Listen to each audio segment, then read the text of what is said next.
Hello, everybody. Thank you so much for tuning in today. My name is Jesse Mayfield-Sheehan. I am coming to you live from Warren Field in Brookline, Massachusetts.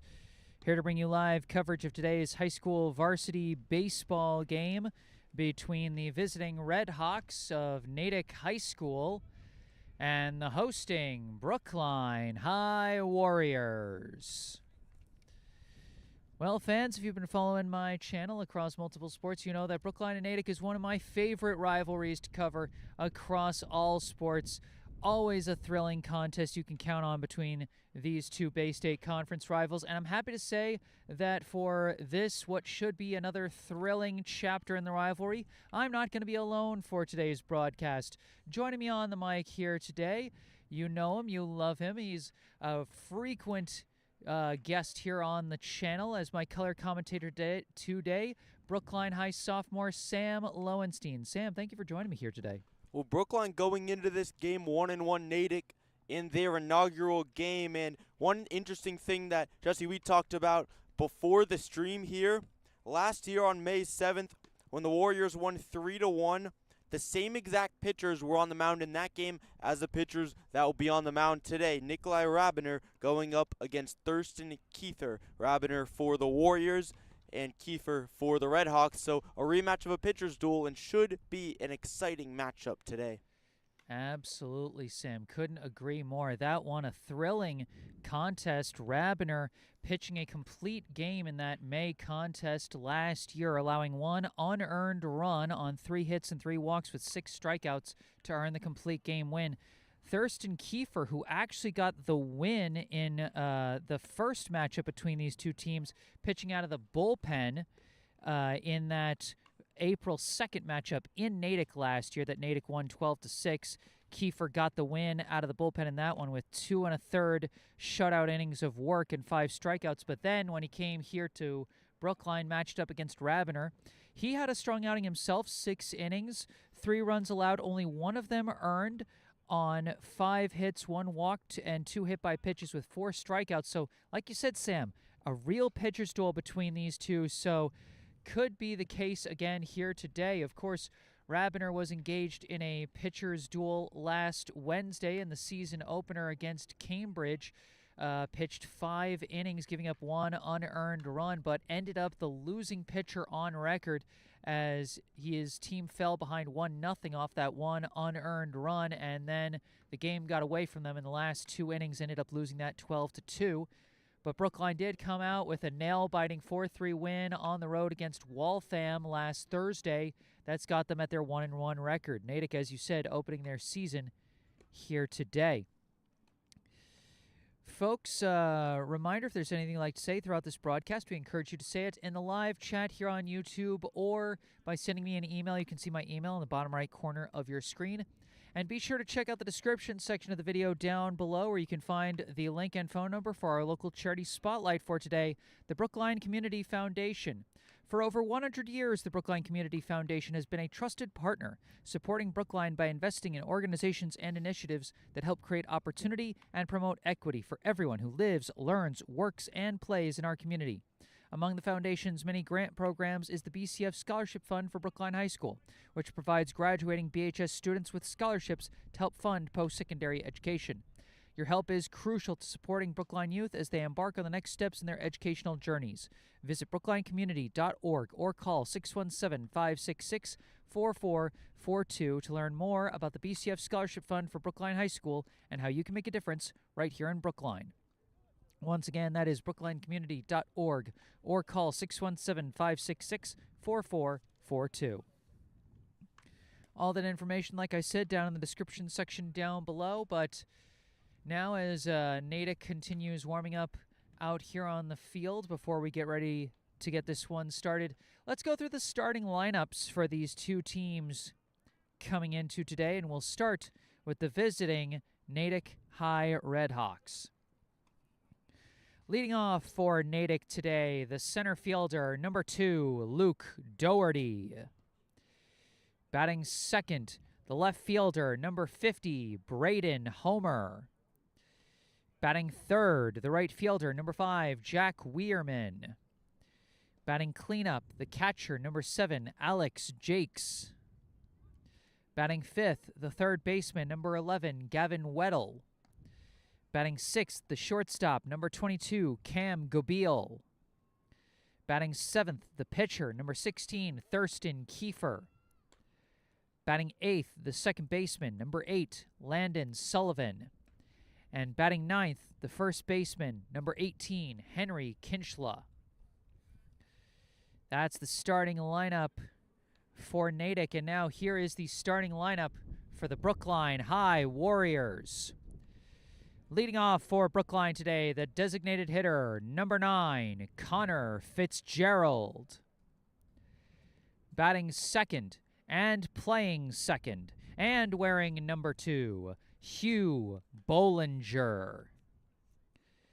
Batting third, the catcher and co-captain, number 13, Felix Hom. Batting cleanup, the shortstop and co-captain, number 5, Jimmy DiPaolo. Batting fifth, the first baseman, number 4, Thaddeus Gamau. Batting sixth, the left fielder, number 3, Eli Hoffman. Batting seventh, the center fielder, number 24, Wally Lawrence. The third co-captain, Wally Lawrence. Batting eighth, the right fielder, number 8, Max Kaufman. And batting ninth, the third baseman, number 6, Armand Tandon. And starting on the mound for Brookline today, number 17, Nikolai Rabiner. Head coach of the Brookline High baseball team is Brendan O'Connor. So that is our starting lineup here today as the teams get ready to take the field here. Brookline going to do their last warm-ups before we get things started here on the top of the first. As we take a look again at the stats from Rabiner for this season, his only appearance so far was that start in the season opener last Wednesday against Cambridge. As I mentioned, pitched 5 innings, ended up with the loss despite not giving up any earned runs, gave up 1 unearned run as the result of an error, which ended up being the game-winning run for Cambridge as they would never surrender the lead. After that, Rabiner did finish the game with 6 strikeouts, and his current walks and hits per inning is 1.6.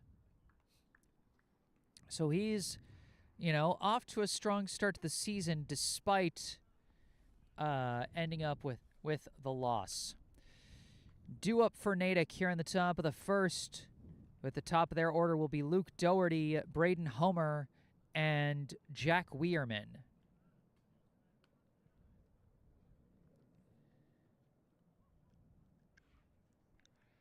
And the weather here a little bit nicer than it was last Wednesday. Those of you who tuned in for that one might remember just how rainy and cold and miserable that one was.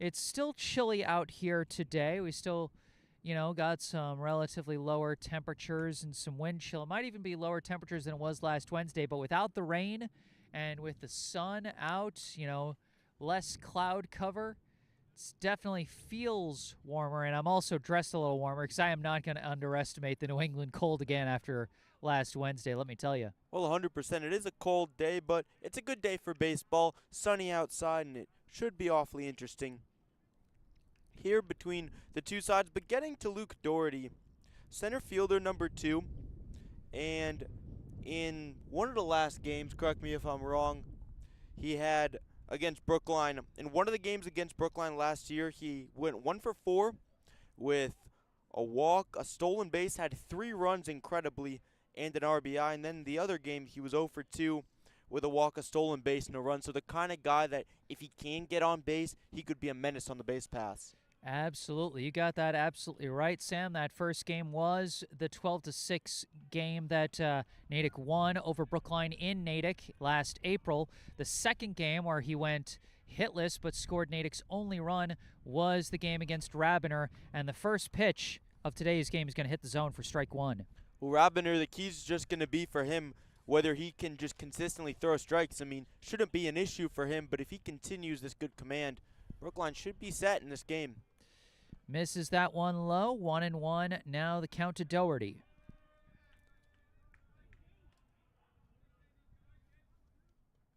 And he connects on this one, sends a shot out to center, and going back for it is Wally Lawrence, making it look easy for out number one. Just a great first step there by Wally Lawrence to get a good jump on it, field it awfully cleanly, even though it was hit a little bit behind him there. Lawrence, all cool, calm, and collected to grab it. Wally Lawrence known for getting a good jump on the ball, whether it's on the baseball field or on the soccer pitch, as this first pitch to Braden Homer is going to be swung on and missed for strike one. Lawrence, I believe, is going to be playing soccer for Trinity next year after graduating from BHS as he finishes up his senior year here in Brookline. That pitch to Homer misses for ball one. Well, it appears that Rabiner, he's trying to crank up the velocity a little bit here in this second at-bat. Didn't go a ton with the velo in the first one. Now, with that off-speed pitch, really just keeping the hitter on his toes. Yeah, Rabiner, he can be a real bag of tricks, but it all starts with the power he brings with his fastball. That feeds in to those off-speed breaking balls that he likes to mix things up with. As that one's going to be popped foul, just right of the foul line. That one almost dropped in for a bloop single to right, but Homer just out in front of it because, again, Rabiner cut off the speed. And that's exactly what he can do with these off-speed pitches. Solid location down and away there on the off-speed changeup, and as a result, he gets the foul ball. 1-2 the count, and that one low and skips in the dirt for ball two. Homer last year against Brookline, first game he went 0 for 2 with a walk, a sac fly, and an RBI. And in the second game where he faced Rabiner, went 0 for 3 at the plate. Off-speed breaking ball, but it drops to the outside. Ball three, and Homer has battled his way to a full count. You got to wonder if Homer has an increased sense of what Rabiner's going to bring. Pops that one up, out to shallow left, and it's out of reach for Jimmy DiPaolo. It's picked up quickly by left fielder Eli Hoffman, throws it back to first, but Homer retreats back. I think the wind carried that one just a little bit, just out of reach for Jimmy DiPaolo at short. For now, I would call that one a single. I might double-check that one later to see if they ruled it an E6, but right now, personally, I would rule that a single. Personally, me too as well. Definitely looked like a single. It was a really difficult play for DiPaolo to make. Would have been an above-average play if he had made it. And that would have been an above-average pickoff play if Rabiner had made that one, but Homer just barely gets back to the bag. At the plate now for Natick, the right fielder, number 5, Jack Weirman. Runner at first, one out. First pitch catches the low corner for strike one. Weirman last year against Brookline in the first game, 3 for 4 with a run and 2 RBI. The second game against Rabiner, he went 0 for 2 with a sac fly and an RBI, driving in Natick's only run in that game. This ball misses to the outside. And when you really think about the difference between an error and a hit, it's so hard to tell, especially at this level, but... Oh, he got him that. Oh, but Gamau missed the tag. Oh, Rabiner had him completely fooled on that pickoff move. Caught him with his body weight leaning the wrong way. Timed it so perfectly. And another close one there, but just couldn't get Homer that time. Homer staying alive and still taking these big leads off from first. That fastball going to miss to the outside, ball two. And what looked like a swim move there by Homer going back into first. Incredible stuff from him to dodge the tag back at first base from Gamau. That one comes in high for ball three.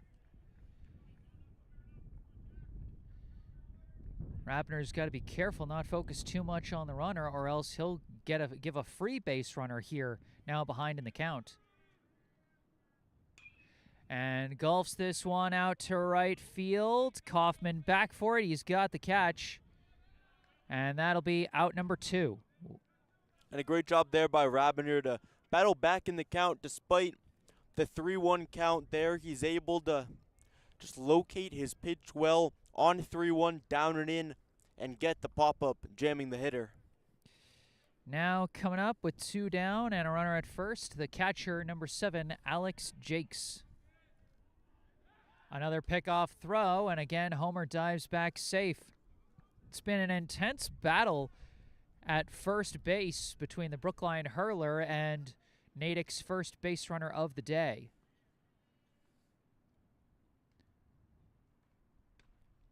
That pitch high for ball 1 to Jakes, and you can see Homer still dancing back and forth off the bag. Even if he's not taking second, he is getting in Rabiner's head here.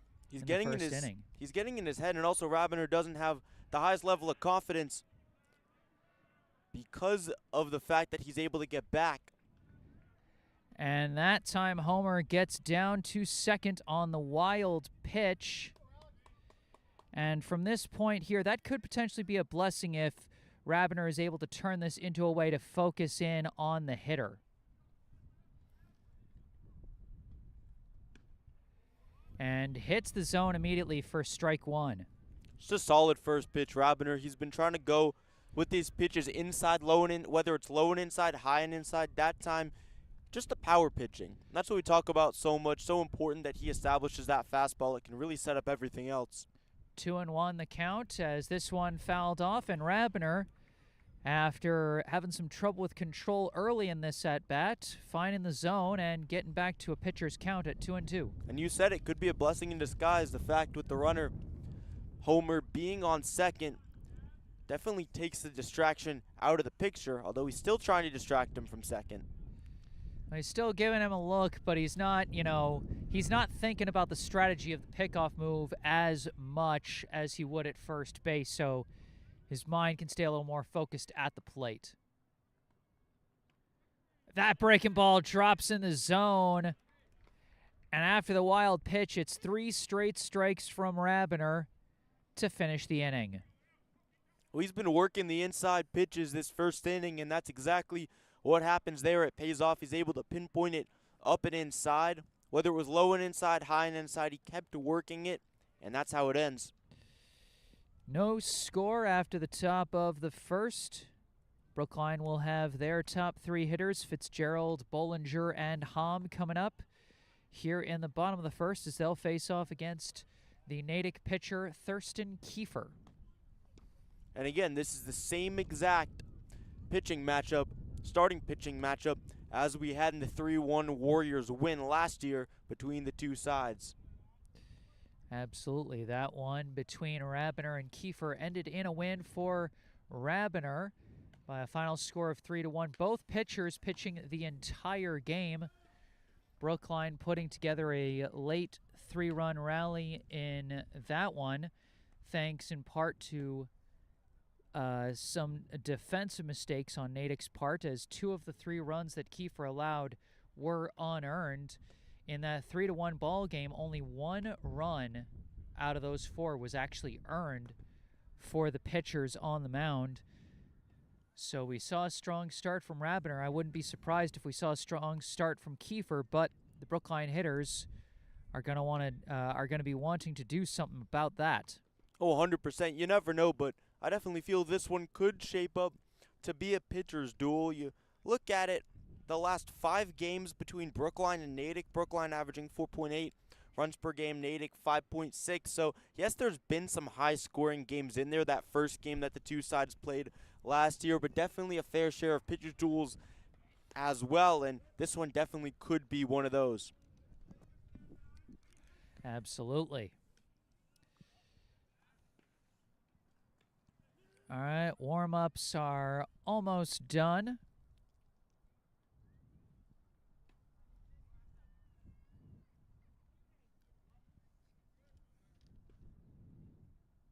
Still almost.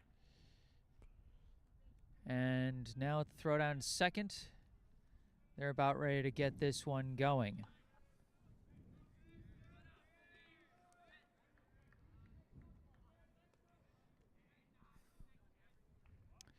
Leading off for Brookline, the designated hitter, number 9, Connor Fitzgerald. Fitzgerald so far this season, as you can see in the bottom middle of your screen, 2 for 5 with a double, 3 walks, 2 steals, and 2 runs scored as he takes ball 1. Fitzgerald did not see the plate at all against Natick last year. He was a pinch runner in the second game and scored one of Brookline's 3 runs, but that was it. Hits a bouncer off the glove of the pitcher, and the second baseman couldn't corral it as Connor Fitzgerald gets down to first with what I would personally score as an infield single. That definitely looks like an infield single to me because it came off the pitcher so awkwardly. The second baseman kind of waited for a minute, a little bit of a stutter step, couldn't have fielded cleanly, but definitely a hit. It's very close, but definitely looks like an infield single. So with a leadoff runner at first for Brookline, Hugh Bolinger shows bunt but fouls it off for strike 1 as Brookline already thinking small ball and thinking about how they can advance the runner. Fitzgerald's such a pesky hitter when you think about it. Before that at bat, 2 for 5 already a high average, and then you factor in the 3 walks, now an even better stat line than that. He's the kind of guy that gets on base a lot, and when he's on base, he's incredibly dangerous. That a high ball 1 to Hugh Bolinger, another guy with a pretty good average so far this season. 4 for 8 through Brookline's first 2 games with a triple, 2 steals, a run scored, and 2 ribbies. A throw back to first to check on Fitzgerald as he dives back to the bag. Bolinger last year against Natick in the first game, he went 1 for 3 with a walk, 2 steals, and an RBI. Second game, 0 for 3 with a run scored as he fouls that one out of play for strike 2. Well, Hugh Bolinger, he's a guy who's been with this Warriors varsity team for a long time, played as a varsity freshman as well in an incredible game that you called where he hit a walk-off. Yes, now here in his junior season as a very well-cemented starter for this team, as that's a wild pitch, and Fitzgerald's going to take the free pass down to second. And if you're the pitcher, you cannot take that risk. With a wild pitch, Fitzgerald, such a menace on the base pass, now already in scoring position with no out for the Warriors. An opportunity for Brookline here. 2-2 the count to Bolinger. After that wild pitch, Bolinger, he's got 2 RBI already, thanks to a big 2-run triple he hit against Waltham last Thursday. Could he follow that up with an RBI hit here today?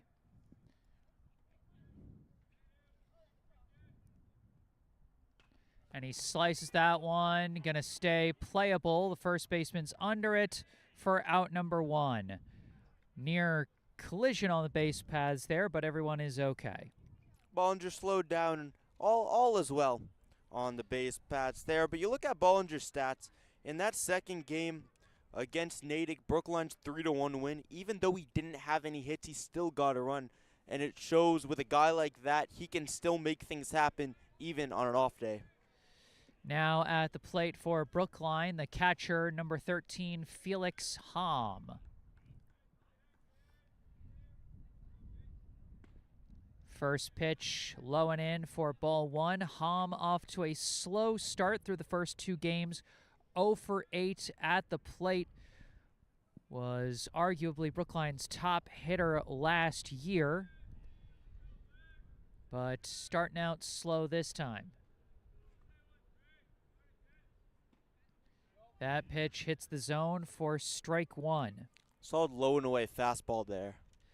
Hom against Natick last year went 0 for 4 in the first game and went 1 for 3 with an RBI in the second game against Kiefer. So he's got 1 RBI hit against Kiefer from last year. Has a chance to get another this year if he can drive in Fitzgerald. But he chases that one low in the dirt for strike 2. got fooled completely, and the catcher, Jakes, staying after the ball to make sure there's not a chance for Fitzgerald to get to third. And a great job there by Jakes to block it. Fitzgerald thought about stealing for a second, but then quickly went back as Jakes covered the ground very effectively. 1-2, the count to Hom.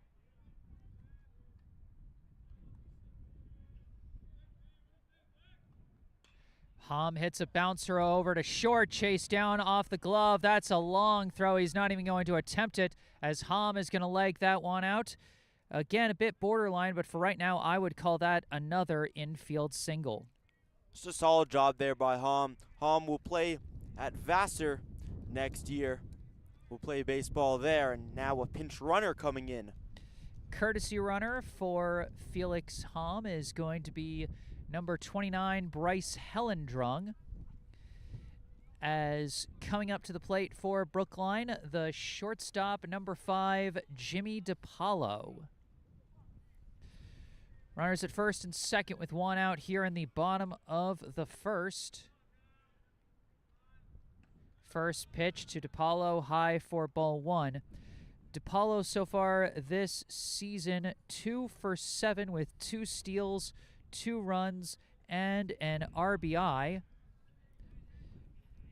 Drove in Brookline's first run of the season last week against Cambridge, and has scored a run in each of Brookline's first 2 games. As he slices that one, going to stay in the infield, and I think that's an infield fly regardless, but it is caught by Henry Kinchla anyway for out number 2. That's the second infield fly this inning, and the second time that a Brookline hitter, that time DiPaolo.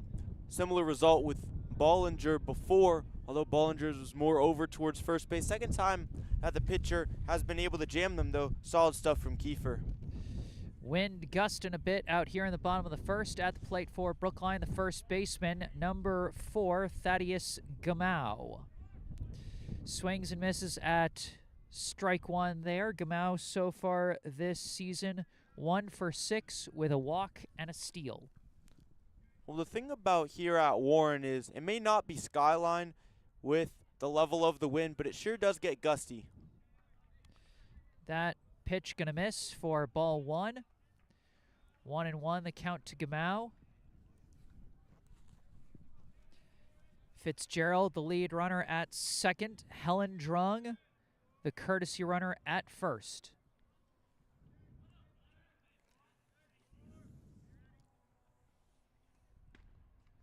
Takes that one inside for ball 2. That's a solid take there by Gamau. The pitcher Kiefer trying to work it inside. That's how Robiner had a lot of success in the first inning. Thing is, Kiefer hasn't had as high of a level of command, and that's been the issue for him. Misses inside again for ball 3. Another ball would load the bases with a walk for Gamau. He's got 1 walk this season through his first 7 plate appearances.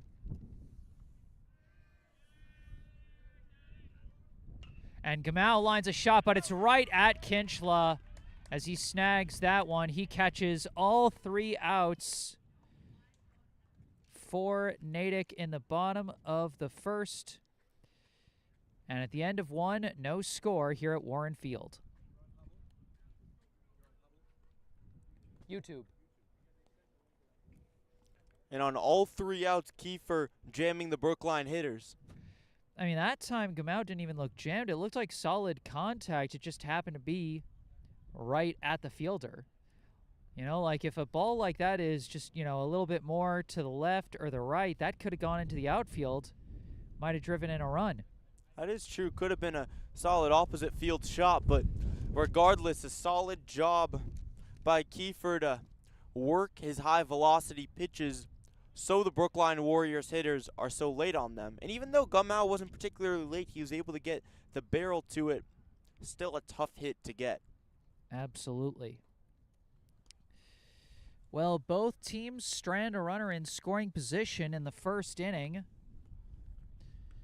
As we move to the top of the second, Rabiner back on the hill for Brookline for his second inning of work. Due up will be Weddle, Gobeil, and Kiefer.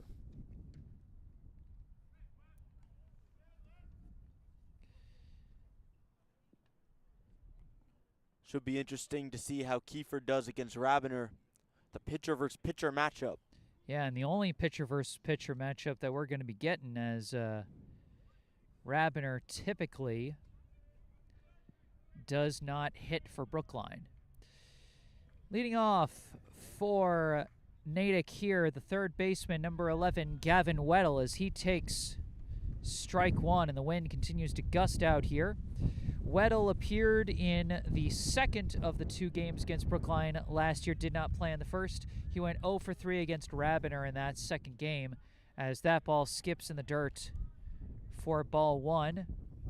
Not a costly wild pitch, though, with no runners on. Exactly, especially in a situation like this early in the game, no runners on, quite literally no cost to the wild pitch, and it's the kind of situation where you might as well give it a try to get some swing and miss going. 1-2, the count now to Weddle after he takes strike two on that pitch. Chops that one foul off the backstop to stay alive. Well, Brookline versus Natick, their last 5 matchups, it's really been back and forth, no clear streaks between the sides. Brookline is 2-3 in those matchups. A ground ball to short. DePaulo fields it and makes a routine play to first. And that'll be out number 1.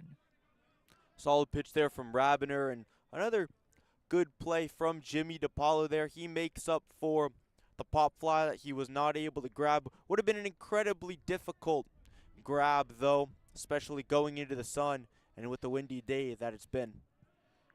Now at the plate is the Natick shortstop, number 22, Cam Gobeil, as he takes ball 1. Gobeil last year played in both games against Brookline as he takes a high ball 2.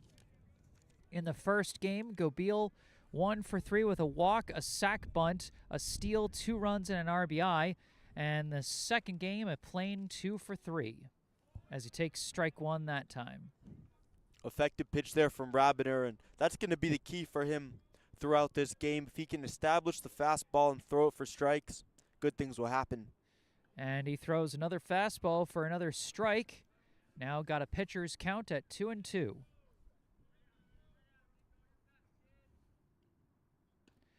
That one gonna miss high for ball 3. A full count now to Gobeil.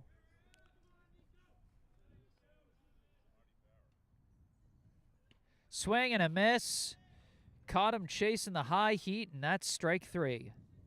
High and inside fastball again. That's what Rabiner's bread and butter has been. Just work those inside pitches. He's been very effective, and ever since he's really gotten his command under control. After the runner went from first to second, interestingly enough, back in the first inning, so Rabiner wasn't distracted trying to pick him off. He's really had things in a very solid grip. He's been shutting them down so far. That pitch going to miss high for ball 1 as we now begin the pitcher versus pitcher matchup at the plate for Natick, number 16, Thurston Kiefer. That one going to miss high for ball 2. Last year against Brookline, Kiefer in the first game, 1 for 3 with a sac fly, a run scored, and an RBI. And in the second game, where he matched up against Rabiner, he went 1 for 3, but now he's got himself a hitter's count here at 3-0.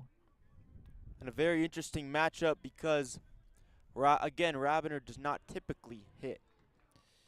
And that's going to be a 4-pitch walk as Rabiner struggling to get his pitches down on that at-bat. And so now a runner at first here with 2 outs, and up comes the second baseman, number 8, Landon Sullivan. Well, Rabiner was opting to pitch the high and inside, or rather just high breaking balls. So as a result, it seemed that he was trying to almost be a little bit conservative, because if those breaking balls fall into the top part of the zone, they could be hanging pitches, and it could be very beneficial for Natick. Well, this looks like it's going to be beneficial for Brookline as Sullivan pops out to short. And Rabiner gets through the second inning with minimal resistance. A single walk, and that was it. Continuing to rely on the inside pitches, it works out for Nico Rabiner, and 2 solid innings, 2 scoreless innings for Brookline here in the middle of the second. We move to the bottom of the second. Brookline will be sending their 6, 7, 8 hitters up to the plate. Hoffman, Lawrence, and Kaufman.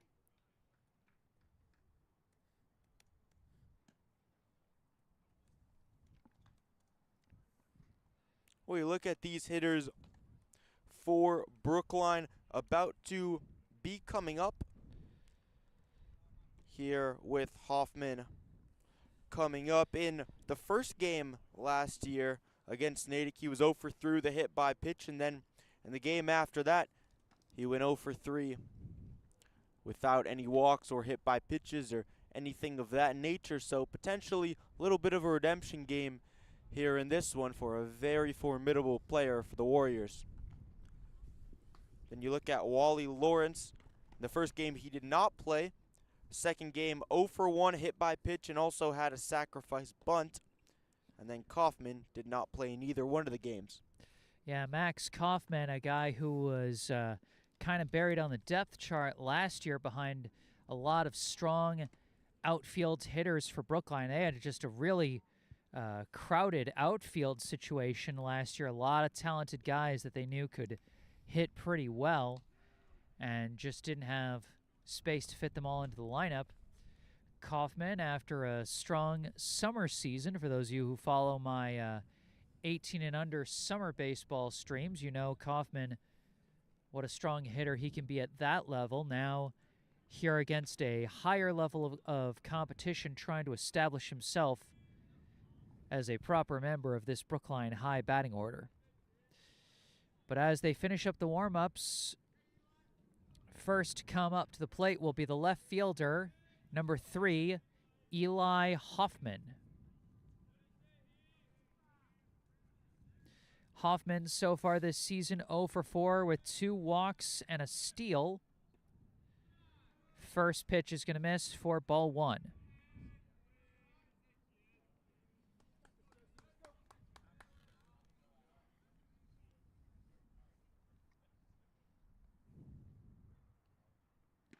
Swing and a miss at that one for strike 1.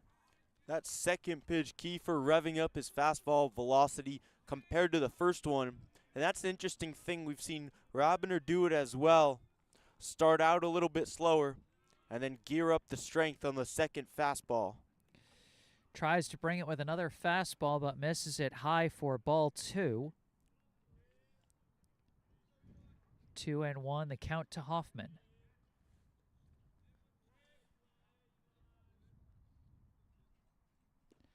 Swing and a miss there for strike 2. There he goes with a changeup. The interesting thing, that first fastball, although it was lower in velocity, wasn't a changeup or anything like that. He goes with the changeup this time, and Kiefer, the thing about him, because he's able to keep hitters on their toes with different velocities in addition to different pitches, proves as an important weapon for him. Gonna miss that breaking ball low. Full count now to Hoffman as we got ourselves a battle to start this second inning.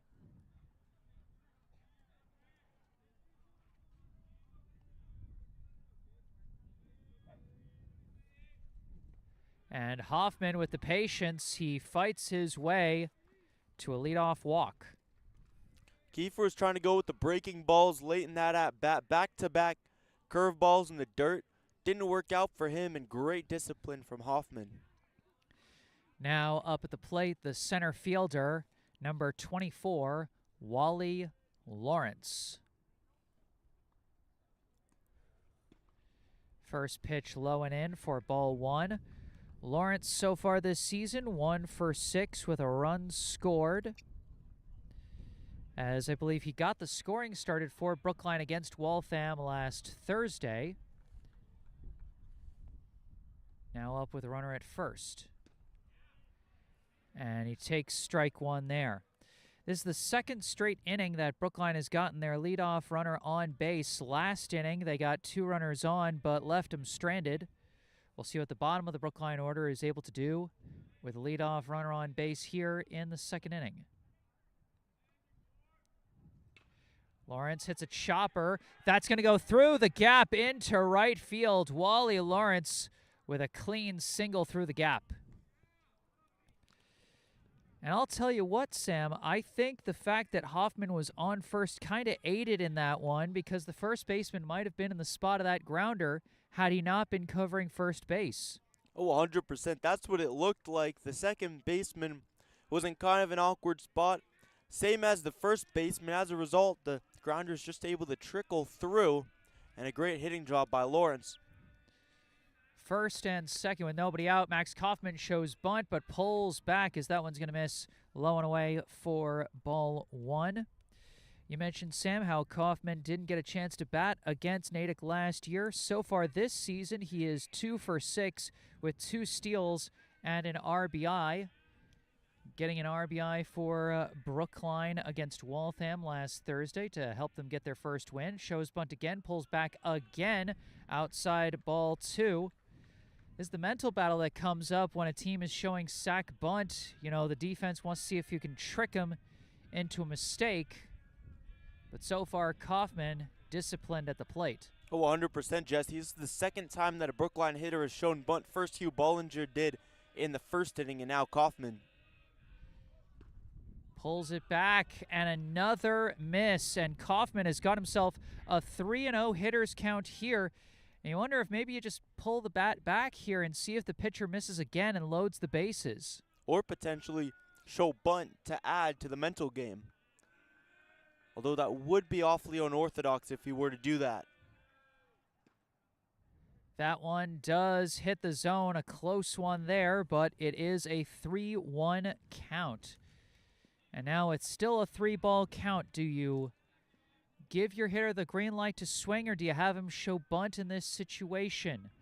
First baseman is still up on the grass, same as the third baseman in case of the bunt. Shows it, pulls back, ball 4. Max Kaufman drawing a walk with some good bat discipline there, and now the base is juiced for Brookline to start the bottom of the second. A prime opportunity for the Warriors as the Natick coach going to come out and talk to his pitcher, Thurston Kiefer, as he gets ready to face the Brookline third baseman, number 6, Armand Tandon. What a job by Kaufman. They're completely getting in the head of the pitcher, Kiefer, and those are just the little things, Jesse, in baseball. It's not always about a big home run or a double or something like that. Sometimes all it comes down to is just showing bunt, getting the walk, and just like that, Brookline in an awfully favorable situation here with the bases loaded. They finish their meeting here, and now coming up to the plate for Brookline will be the third baseman, number 6, Armand Tandon. Tandon, so far this season, 0 for 4 with 2 walks, got moved to the bottom of the order today after batting closer to the middle of the order around the 5 or 6 spot the first 2 games. Takes a big swing and a miss for strike 1. Tandon so far this season, 0 for 4 with 2 walks. A walk here, of course, would bring in the first run of the ball game, but a hit could potentially bring in more.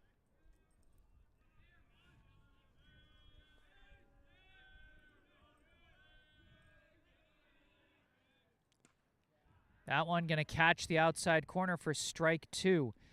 Kiefer hoping to get a strikeout to keep the base runners from moving, but also the corner infielders at first and third also up on the grass, hoping they can potentially field a grounder and throw home to get the lead runner.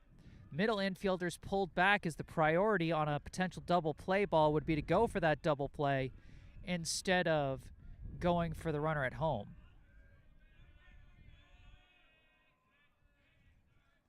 Tandon fouls that one off, stays alive at 0-2.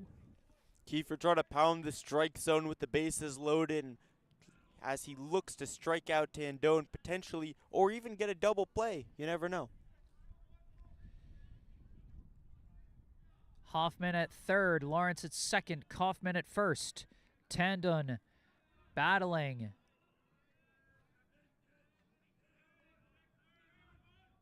Swing and a miss, chases the high heat, and Tandon goes down on strikes. A big first out get for Kiefer, as now a double play ball could end the inning. And man, Jesse, Kiefer just continued to pound the zone during that at-bat. It proves beneficial for him as he's able to get the strikeout. Now batting, the designated hitter, number 9, Connor Fitzgerald. Back to the top of the order here, as that one either a foul or something. Alex Jakes letting his face mask and his glove come off. Hopefully he is okay. May have been a foul tip. Well, it looks like everybody's okay, and we're getting back to the action. Fitzgerald's got that weird single his first time up, but was left stranded at second. He's hoping not to leave his teammates stranded here with the bases loaded and 1 out. That one drops low for ball 1. Just disciplined hitting there from Fitzgerald. One of these guys that if he can get on base, he's such a threat with his speed. And he brings the on-base stuff to come with it.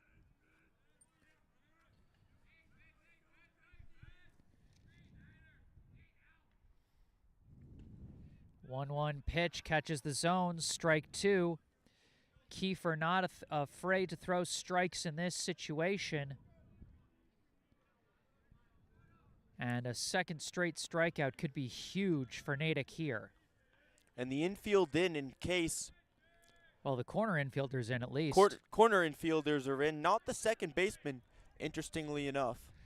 As Fitzgerald fouls that one off to stay alive, I think it's the same thing as what we were talking about when Tandon was at the plate, which is corner infielders are pulled in because if a grounder goes to them, the best play is to go home to get the lead runner. But if the middle infielders see a ball coming their way, the best play to go for is actually a double play. So they want to stay back so they can properly field a grounder that comes their way if they want to try and get an inning-ending double play.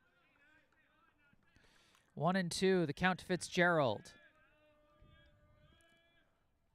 Skips in the dirt, well blocked by Jakes to keep the runners held, but it will be ball 2. Here Kiefer just going for the strikeout. Again, potentially the double play, but he's going for the more likely strikeout, trying to get these chase pitches against Fitzgerald, and strong discipline from him. 2-2 the count. No score, bases loaded, 1 out.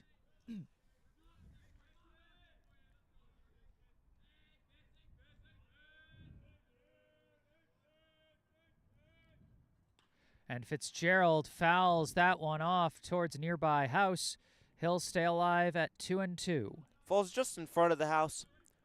Just barely could have hit the bricks potentially. Yep, but looks like no property damage, which is always good. You know, I'm sure property owners around this area got some kind of insurance, but for all purposes of what we're doing here, counts to still 2-2 to Fitzgerald. Whether property damage or not, and we hope there's none. Oh, that one catches the high outside corner, and Fitzgerald goes down on strikes, back-to-back Ks for Thurston Kiefer, as Brookline hoping to not go from bases loaded, no outs to no runs. Now batting the second baseman, number 2, Hugh Bolinger. Great breaking ball outside and high there from Kiefer. He was trying to execute that pitch earlier in the inning, but it wasn't dipping enough.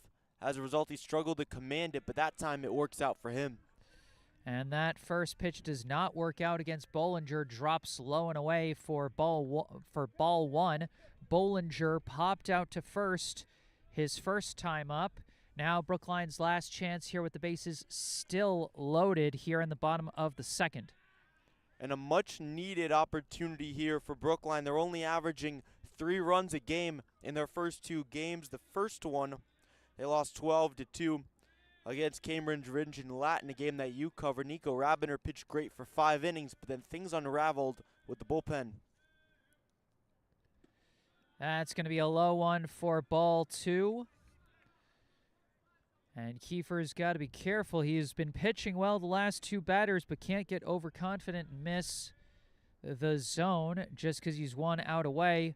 Behind in the count now, 2-0.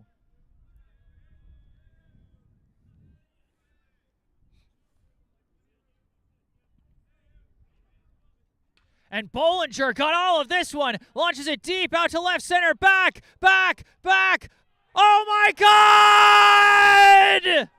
Grand slam home run! Hugh Bolinger rounds the bases with all of his teammates, and Brookline gets on the board with the biggest bang possible. That's incredible. That is unbelievable from Hugh Bolinger. Absolutely smokes it out to left center field, a little bit left of the 327 mark. He smashes it, and just like that, Brookline with an offensive explosion. We talked about that they needed an offensive burst. They get it there. Brookline was on the cusp of scoring nothing after loading the bases with nobody out. And then Hugh, the hit dog Bolinger, sending one out to left center as now Felix Hom going to loop one out to right. It's going to be caught for out number 3. But oh my gosh, I am still so hung up on what an incredible play we just witnessed. Hugh Bolinger with a highlight of a career right there, a grand slam home run. I can't believe we just saw that. And one of the great moments for Hugh Bolinger on one of your broadcasts, he hits the walk-off in his freshman debut on your stream, and now he does this, a Jesse Sports legend for sure. No question about that. Brookline with one big swing of the bat, up 4 now at the end of 2. That's incredible. I'm absolutely speechless. What a shot by Bolinger, and Kiefer was pitching well for a second there. He really had things commanded. Despite having the bases loaded, it seemed like nothing was rattling him, and then just like that, Bolinger just hits into one. Just absolutely smokes it to left. Got absolutely all of it, and I was looking like, wait a minute, does that have a chance to go? The first ever home run, nonetheless grand slam I've ever witnessed here at Warren Field. Just unbelievable. And this now my 6th year covering this Brookline High baseball team. That is just the, I believe the 3rd home run that Brookline has hit in that time. 2nd one that I've witnessed. 2 years back, Charlie Engelman hit one against Newton North. Last year, Elias Brendel hit one that unfortunately I missed. And then Hugh Bolinger with the one that tops it all, a 2-out grand slam. Wow. It's unbelievable. Absolutely unbelievable. He's a Jesse Sports legend, and he cements himself in the record books of Brookline High School. A 4-0 Brookline lead. Leading off for Natick here in the top of the 3rd will be the first baseman, number 27, Henry Kinchla, as I believe that first one missed for ball 1. Kinchla last year against Brookline only played in the first game as he takes strike 1 to the outside corner there. He went 0 for 4 with a steal and a run in that first game. Did not play in the second one, so this is his first time facing Rabiner as he takes a high ball 2. Just unbelievable. Just unbelievable. Yeah, I think we're going to be hung up on that play for a little while as we continue to call this one.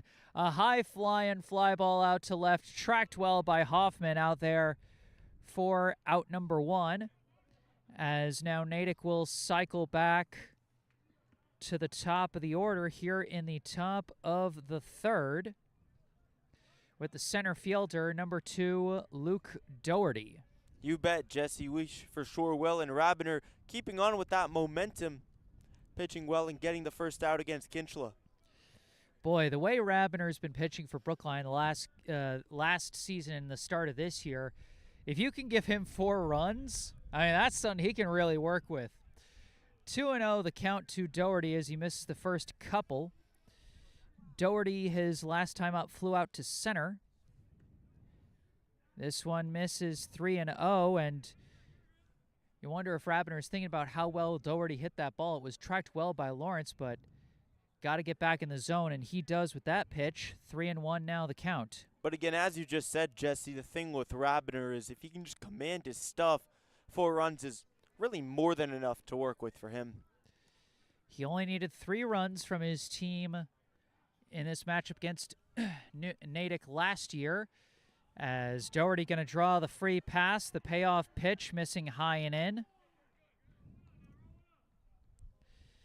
And so Natick's got a base runner, and as we know, a dangerous base runner. Got a stolen base in each of the 2 games against Brookline last season. Now at the plate, the left fielder, number 50, Braden Homer. First pitch, rips a chopper foul up the first base side for strike 1. Homer, his last time at the plate, hit that blooper out to shallow left that was carried just out of reach by the wind. Got up to second on a wild pitch, but was left stranded. That one going to be high for ball 1. Well, you look at Homer in the games last year played against Brookline, did not have a hit, but in one of the games had a walk, a sacrifice fly, and an RBI. So somebody that can definitely do some damage and, most importantly, can definitely hit it far.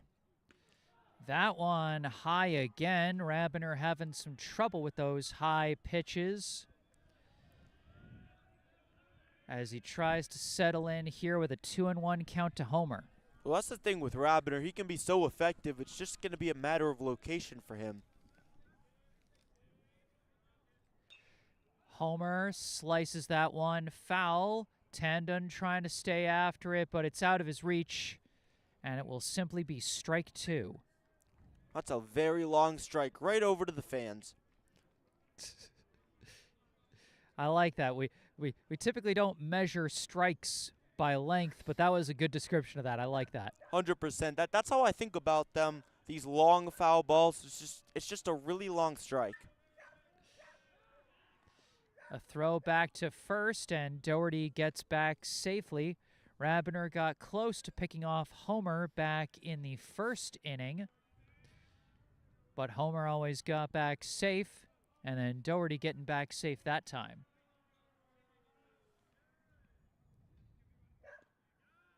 That one just missing to the outside.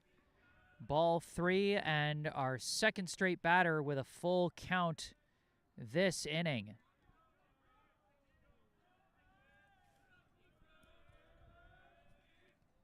Payoff pitch is sliced foul again down that left field side. Again, not playable.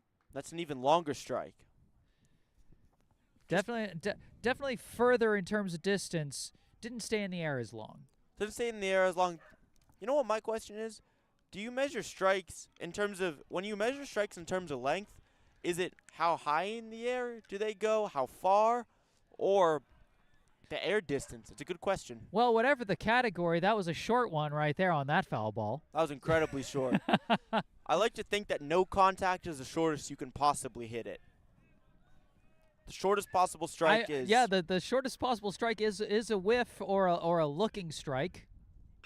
But that one ripped foul again up the first base side. You know, that one had some length in terms of distance, you know, not as much height on it, not as much length in terms of time spent in the air. I think it might be time spent in the air. That might be the decider. Maybe the factor. Ooh, Homer Draws the walk as well. The Natick hitters giving Rabiner some trouble here. Back-to-back free passes. And they're giving him a fight. Runners at first and second with one out here in the top of the third. Up to the plate comes the right fielder, number 5, Jack Weirman. Well, Rabiner in that 3-1 win last year, 7 innings pitched, that 1 unearned run, no earned runs, a complete game. So incredible stuff from him. Did have 3 walks and 3 hits as well, but those 6 strikeouts is going to be a measure of how consistent can he be with being able to get these hitters to whiff and really just using his fastball in the zone. Well, he misses that first pitch for ball 1, and now a meeting at the mound coming up.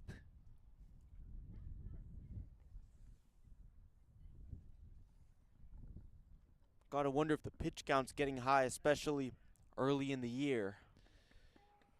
For sure. But for now, you just want to settle your guy down and be like, hey, throw strikes, trust the guys behind you, don't feel like you got to take care of everything yourself. Just do your stuff and get to work. 1-0 the count to Weirman here with runners at first and second and 1 out.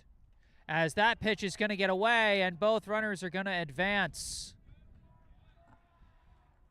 Now 2 in scoring position as things just getting worse for Rabiner here in the third. Rabiner trying to overcompensate a little bit with that high fastball, just missed it. That one is going to hit the zone. 2-1 now the count. Took a little bit of velocity off of it, but that's what he needs to do, just hit the strike zone. And he hits it again for strike 2. Same pitch type, basically the same pitch and same result.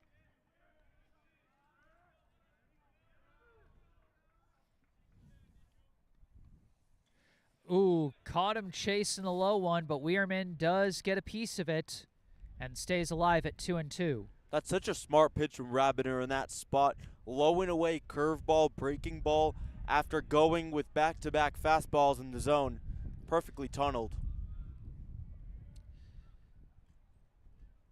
And he hits this one hard off the glove of DePaulo, and it's in play. A run comes in to score as Jack Weirman gets to first safely on what is another, borderline hit or error. That looks like a single to me. I think so too. It's one I would check later, but for now, I'm going to call it an RBI single. Doherty in to score the first run of the game for Natick as they're responding well after Hugh Bolinger's grand slam in the bottom of the second. Now this ball fouled off for strike 1. At the plate is the catcher, number 7, Alex Jakes.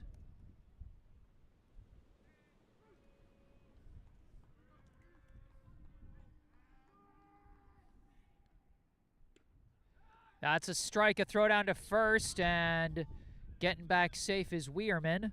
But I believe that was strike 2, the call at the plate. Just consistent pitching this at bat from Rabiner.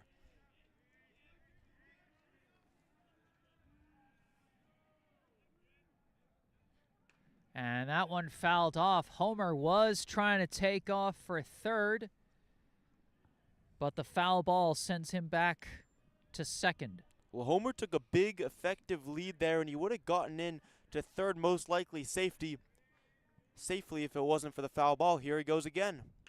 This one, Sky deep out to right center, and they're not going to catch that one. That's going to drop in for extra bases. At least one run will come in for Natick. They're sending around the second. It's going to be a play at the plate. Throw got there in time. The tag, he's out!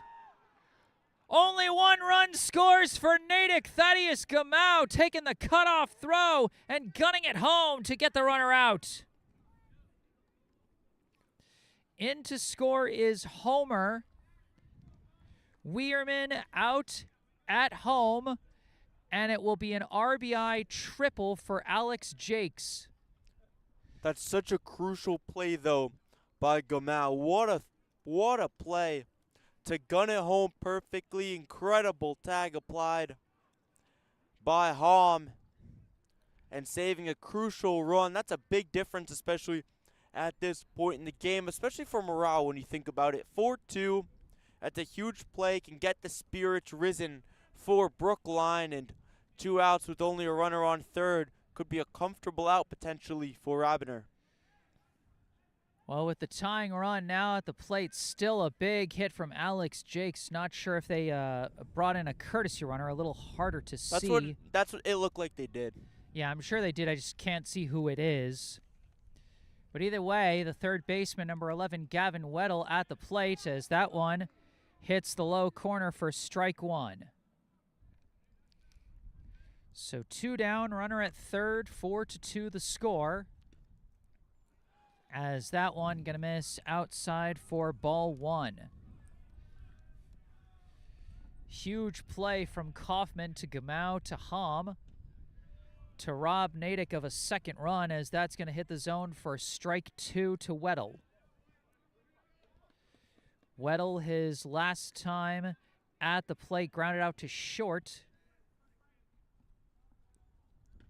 And that's going to be a high ball 2.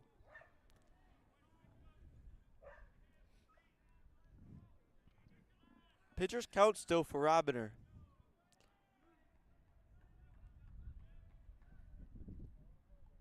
And that one gets away, but the runner holds. It's a short distance to the backstop here at Warren Field, and Hom stayed after that ball.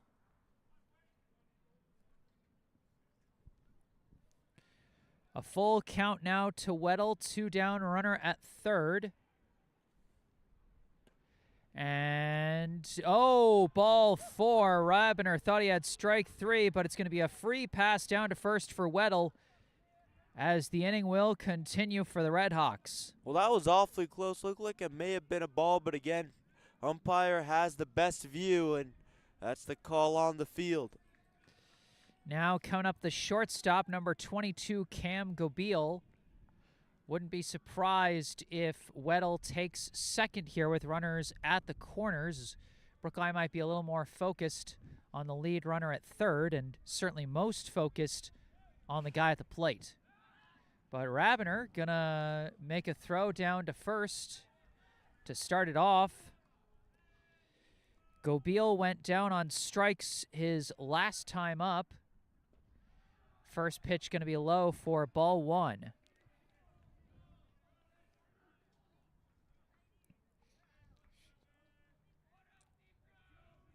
Both runners taking decently big leads. That one gonna miss high for ball 2. And the runner at third, the courtesy runner, taking an even bigger lead than the runner Gavin Weddle at first. That one gonna miss, and it's a 3-0 count now to Gobeil.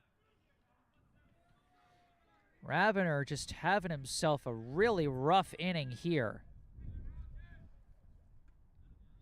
That one in the zone. Gobeil just staying away from it there.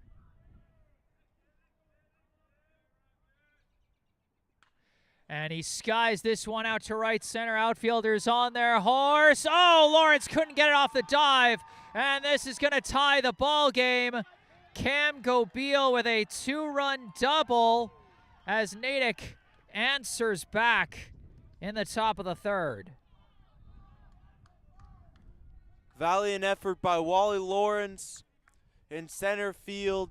Gave it his all there, but he just came up short, just barely missed the dive. Yeah, that would have been an amazing play if he had made that diving catch, but could not snag it. And now a tie ball game here, 4-4, with the go-ahead run at second, and he's taking off for third. It's a high pitch throw down to third. Oh, they rule safe. Tandon can't believe it. He's showing the ball in his glove. But I think the ump is saying that maybe he didn't get glove on body. That was a very awkward play at third, to be sure, as Tandon had to grab it kind of close to his body, and they're going to give the steal to Cam Gobeil there. And the pitch itself was a high ball one to the pitcher, Thurston Kiefer, who is certainly happy to see his teammates answer back after he gives up the grand slam in the bottom of the second. Now a tie ball game, and he's got a chance to give his team the lead here with the go-ahead runner at third. 2-1 the count after the low ball two. And a high ball three. Well, there with that steal of third base, Natick trying to take advantage of the momentum, and it would be a huge hit in the game on many levels if Kiefer could drive in the RBI. And he's not, but he is going to get a free pass down to first for the second time today. And now we go around to the second baseman, number 8, Landon Sullivan. Every Natick hitter has now seen the plate in this top of the third inning. And you got to think it could be getting into the psyche of the Brookline Warriors. They hit that one grand slam, but Natick's putting together a consistent offensive hitting attack, and that's been the thing. Besides that hit for Bolinger, Brookline just has a couple walks. And a couple hits. And a couple hits, too, but it took a really uncanny play to get their runs across. First pitch to Sullivan in the zone for strike one. Sullivan popped out to short to end the second inning, his last time up. Lines a shot out to left, and Natick takes the lead, and the ball skips past Hoffman. Landon Sullivan going to advance on the error as Kiefer is going to come around and head for home. 2 runs in for the Redhawks as they go on top.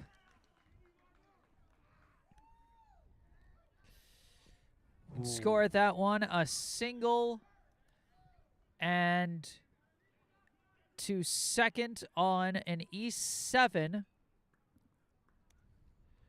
and 1 RBI for Sullivan as Gobeil scored with no help from the error. I would say Kiefer scored off the help of the E7 there as the first pitch to Kinchla in the zone for strike one. Well, just a few days off of being 1 year ago, this Natick team put up 12 runs on the Warriors and really shows how their offense can just explode at any moment.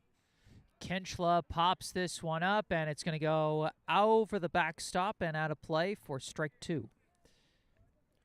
And also Brookline and Nico Rabiner's first start. Rabiner himself didn't give up an earned run, still was credited with the loss, gave up 1 run, but afterwards in the 6th inning things really unraveled, and we're seeing some pitching unraveling here in this one. So far, again, only the third inning. That one going to miss high, and it's a full count now to Kinchla with 2 outs and a runner at second, and Natick having scored all 6 of their runs here in the top of the third. Kinchla lines one into center. Oh, what a catch by Lawrence.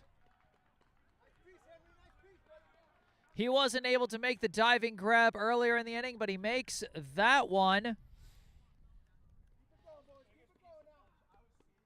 And boy, what an inning that one was. A couple of highlight-worthy plays from Brookline just to keep that one limited to 6 runs. It seems wild to say limited to 6 runs, but that's what it is. If not for the great throw from Kaufman to Gamau to Hom, and if not for that diving grab from Wally Lawrence in center field, then that could have been even worse for Brookline. As it is, we move to the bottom of the third with the Redhawks leading the Warriors 6-4. 100%. We could be looking at a 7th spot in that 1 inning for Natick and potentially more. What a play there by Lawrence. He makes up for the missed diving catch and improbable grab there to end the inning. It'll be the 4, 5, 6 hitters, DePaulo, Gamau, and Hoffman coming up for Brookline here in the bottom of the third.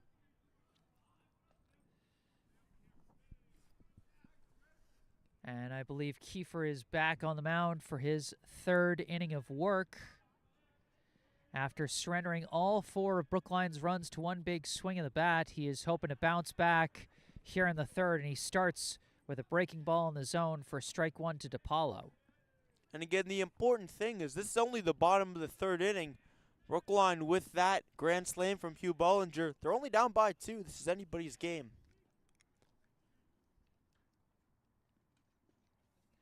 That one gonna miss low. Certainly got to be tough mentally, though, to get a grand slam home run with your best pitcher on the mound, and then he has one of the worst innings, arguably, of his career so far, to surrender the entire lead. So we'll see if Brookline can bounce back themselves. A low ball 3, I believe, to DePaulo. We talked about, Jesse, how this game could be a pitcher's duel. Interestingly enough, it's turning out to have a lot of offensive fireworks. It's only the bottom of the third. That one hits the zone, and it's a full count to DePaulo. Goes to show that you never know what will happen on any given day. That's the beauty of baseball.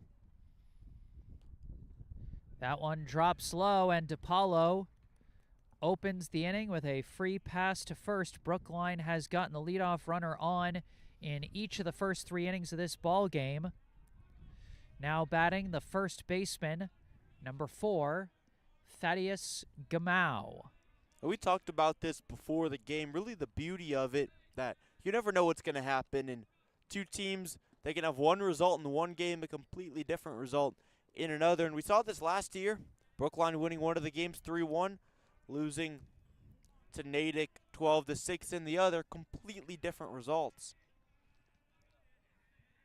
1-0 the count to Gamau. He lined out to first his last time up as he takes strike 1 there. Just a solid fastball there. Fundamentals. Strong pitch there from Kiefer.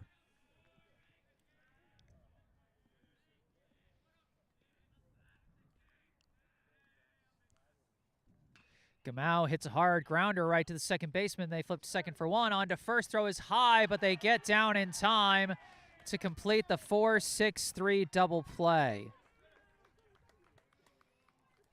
What a jump there at first base. Just incredible stuff for them as the first baseman makes the play. Henry Kinchla coming down with the grab and getting his foot down on the bag in time as Brookline goes from having a leadoff runner on to now nobody on and 2 down. As now coming up, the left fielder, number 3, Eli Hoffman, as he takes ball 1 on the first pitch. Hoffman drew a leadoff walk his first time up, later came in to score on Bolinger's grand slam.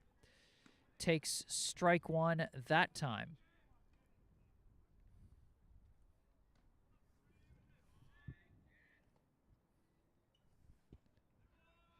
Checks his swing there. Ball 2.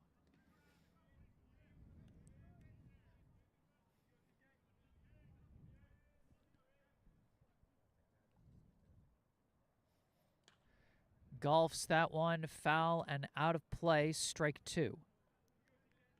Not one a very high strike. Got caught in the trees over there. Then made its way down.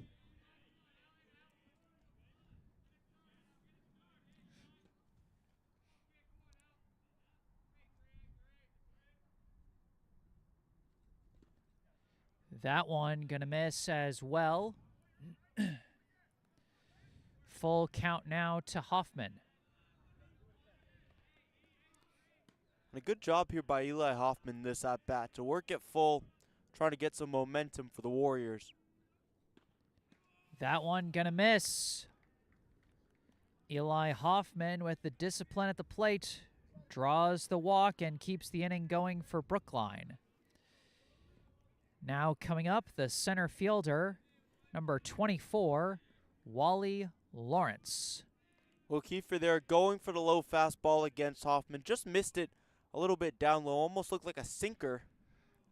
Lawrence going to line that one foul up the right field side for strike one.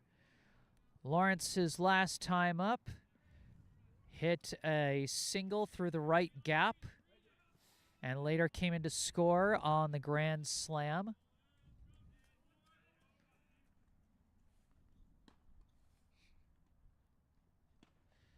That one inside for ball one.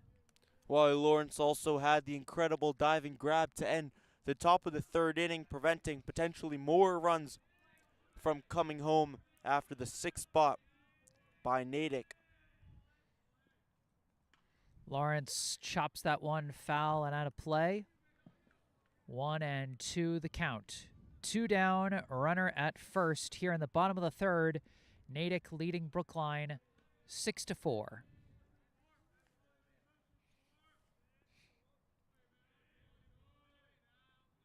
Hoffman takes off. Lawrence is going to be called out on strike 3. So the steal does not even matter. That is how the third inning is going to end.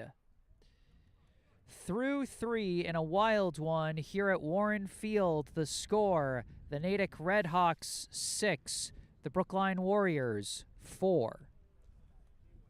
Kiefer able to settle down there in the bottom of the third inning after giving up the grand slam to Hugh Bolinger. Just a really good job by him commanding his stuff, getting the strikeout against Wally Lawrence, and still a smart steal attempt by Eli Hoffman at the end of the third there, because when you think about it, there's no reason why he shouldn't at that rate, but regardless, strong pitching from Kiefer. And Rabiner going to return to the mound for his 4th inning of work after a tough third inning for him. They're going to keep their starter out there and see if he can rebound here in the 4th. Got a couple notes in the live chat. Mary Walker earlier this game said, hoping for another Brookline win. Go Warriors from Grandma in Groton, New York. And then Joanna Fricky saying, cheering for Brookline from Las Vegas, Nevada. Looks like a beautiful day for a game. And it certainly is a beautiful day in terms of the sun.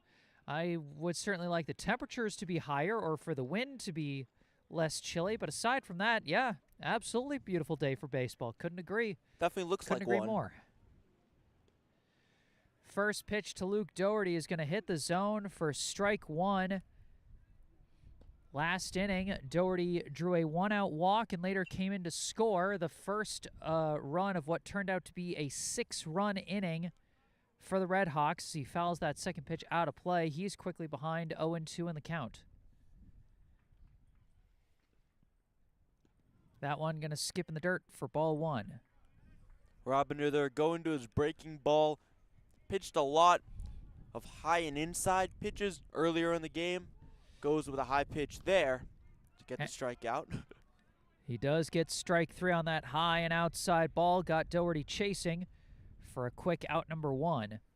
And after what a rough inning that last one was, where it felt like he had to fight for everything he could get, it's got to be nice to get a quick strikeout like that. But the first pitch to Braden Homer comes in around his shoelaces for ball 1. Almost hit him there and just pulled it a bit, it looked like. Homer skies this one, looks playable. DiPaolo tracking it, it's going back, and it drops in front of everybody, and Homer's going to steal a double in front of a flabbergasted Brookline defense. Oh, the wind out here causing trouble for the Brookline fielders. That's the second time today, both of them by Homer, that DiPaolo has been caught off guard by the wind out here at Warren Field. And now a runner at second with one out as a wild pitch ricochets. Hom picks it up. Quick throw to third. Got him in time. A huge rebound collection by Felix Hom off the wild pitch. Gets it out to Tandon at third. And this time Tandon able to apply the tag and get the lead runner stealing. That's a huge turnaround for the Warriors. Swing and a miss there. It'll be a 1-1 count now to the right fielder, number 5, Jack Weirman. Slices that one, fouling out of play, strike 2. Weirman last inning got the scoring started for Brookline with what we scored as an RBI single.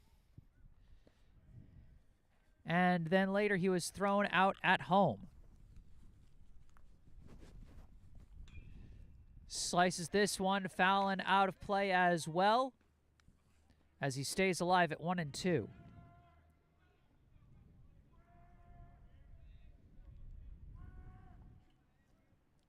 That was a huge play by Felix Hom. A huge play there, turning a wild pitch into an out. And a good play by Armand Tandon at third to get the tag as Rabiner gets the swing and a miss for strike 3 to end the top of the 4th. Brookline bouncing back defensively.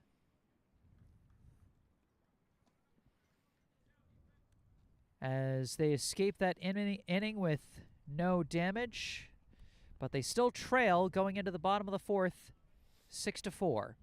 It'll be Kaufman, Tandon, and Fitzgerald coming up in the bottom half. And that play from the catcher position by Felix Hom, just so crucial for Brookline. Got a runner in scoring position out and also just really affirmed the confidence of Nico Rabiner, as he was able to really just settle in, get that final strikeout in a very sound inning after the difficult previous top of the 3rd that he had. Natick gonna stick with Thurston Kiefer for his 4th inning of work, as he had himself a nice bounce back inning in the 3rd, had some ups and downs, got allowed 2 walks, but induced a double play grounder and got the strikeout to end the inning. We'll see what he does against the 8-9-1 hitters here in the bottom half of the inning. It's been a thrilling inning, thrilling game with a little bit of everything so far. We've had defensive highlights, we've had offensive highlights, we've had pitching highlights. I mean, it's just been a heck of an entertaining day of baseball, I would say. You bet. It's been a lot of different things. Pitching duel at times. It's also been a game of offensive explosions at other times, as in back-to-back half innings, Brookline put up 4 with a grand slam by Hugh Bolinger, and then just like that, Natick puts up 6. But outside of those 2 frames, those 2 half innings, we've been scoreless. Leading off for Brookline, the right fielder, number 8, Max Kaufman, as he takes a low ball 1. Kaufman, his last time up was showing sack bunt, but managed to finesse his way into a walk off of that, and later came in to score on the grand slam as he takes strike 1 there. 1-1 the count. And I really feel like this game in some ways just represents how baseball is as a game in its entirety. It's a game of streaks, and you have to take advantage of your streaks. Definitely been the case so far today. Like you said, all the runs coming in back-to-back half innings in the bottom of the 2nd and top of the 3rd, as Kaufman stays alive with a late swing there, fouls it up the 3rd base side. Good breaking ball there for Kiefer, keeping Kaufman on his toes, down and in. A lot of movement on it.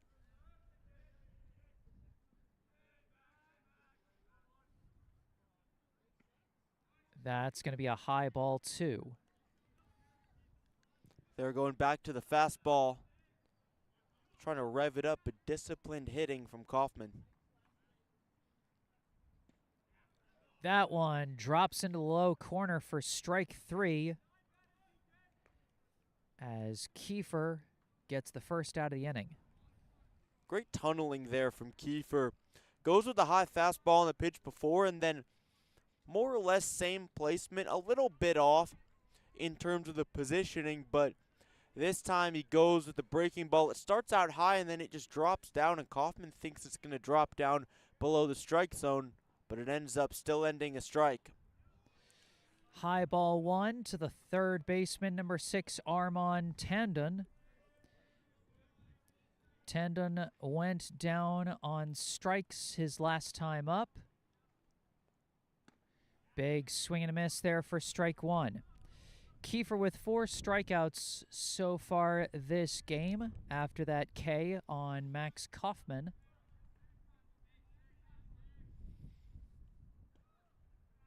That one gonna miss low and in for ball 2.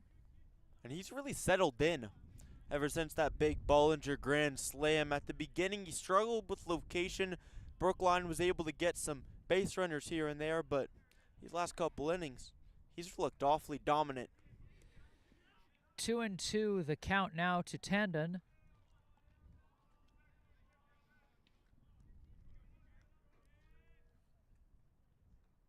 And he chases that one low and in for strike 3. Back-to-back Ks for Thurston Kiefer as Brookline cycles around to the top of the order with the designated hitter, number 9, Connor Fitzgerald. That's another great tunneling job. Incredible pitch by Kiefer. Same side breaking ball he does right after pitching with the fastballs. This time he goes low fastball, and then even lower breaking ball and out of the zone. Swing and a miss there from Connor Fitzgerald. He is 1 for 2 so far today. Got a single in the first inning. Got a strikeout in the second. And now he's behind in this one with an 0-2 count. And he's just mowed him down this inning. Dominant stuff from Kiefer. Kiefer trying to strike out the side here in the bottom of the 4th. And Fitzgerald hits a bouncer up the middle, snagged by Sullivan. Throw to first is not in time. The speedy Connor Fitzgerald legs out the infield single. That's what Connor Fitzgerald does so well. Such an effective on-base guy, average guy, and once he's on the bases, always a threat to steal. And looking at one of his coaches, he's giving him the steal sign in case he needs it. At the plate now, the second baseman, number 2, Hugh Bolinger. As he hits a shot up the middle, Hugh Bolinger with his second hit of the day. Not quite as big as the last one, but it does move a runner up to scoring position. Hugh Bolinger continuing to make things happen for Brookline, and on that hit, it was right in between the shortstop and the second baseman. Just perfect line drive hitting from Bolinger straight up the middle. That's what you're all taught, and that's what Bolinger does. And now, after giving up back-to-back base hits, it's going to be a meeting at the mound for Natick as Brookline's got the heart of their order coming up. Felix Hom, the catcher, due up now. Hom 1 for 2 so far today as he got what we believe was his first hit of the season back in the bottom of the first. In the bottom of the second, he flew out to right to end the inning. Now up with 2 outs. Once again, this time with runners at first and second. Brookline would sure love to see a big RBI hit from him here to try and close the gap on Natick.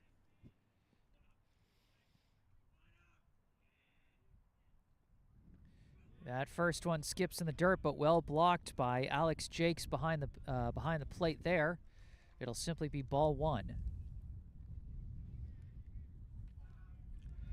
Fitzgerald at second, Bolinger at first.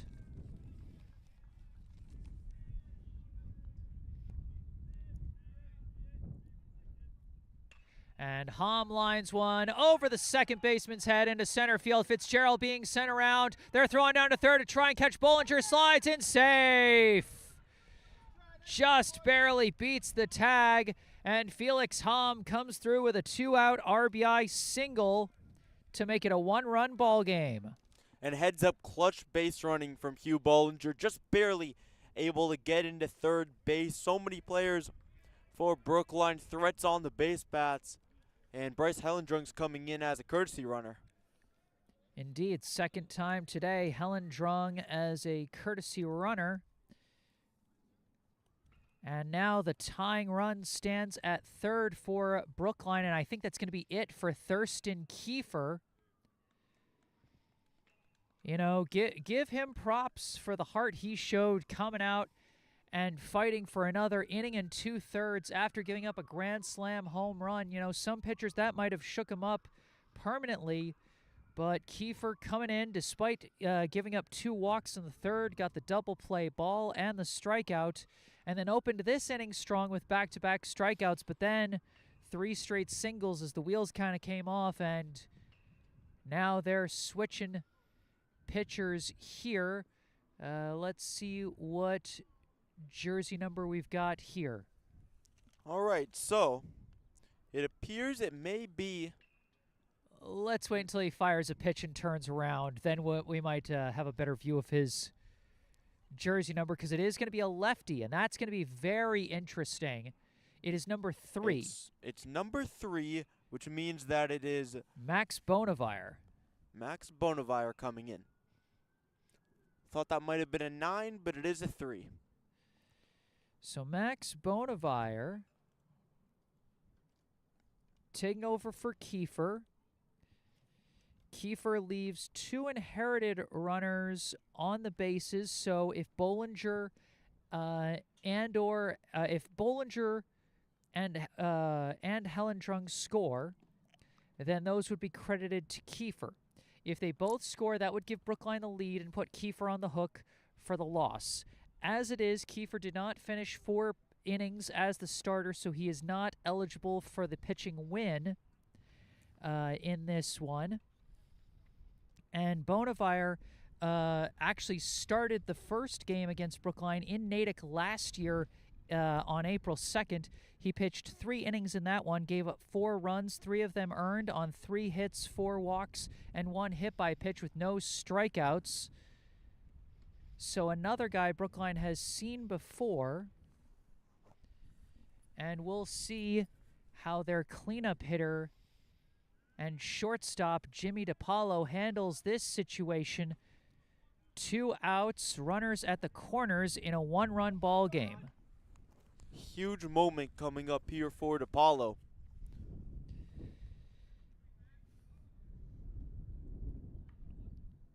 DiPaolo so far today, he popped out to first his first time up, drew a walk his second time up, but was thrown out on that double play ground out. A base hit here could tie the game.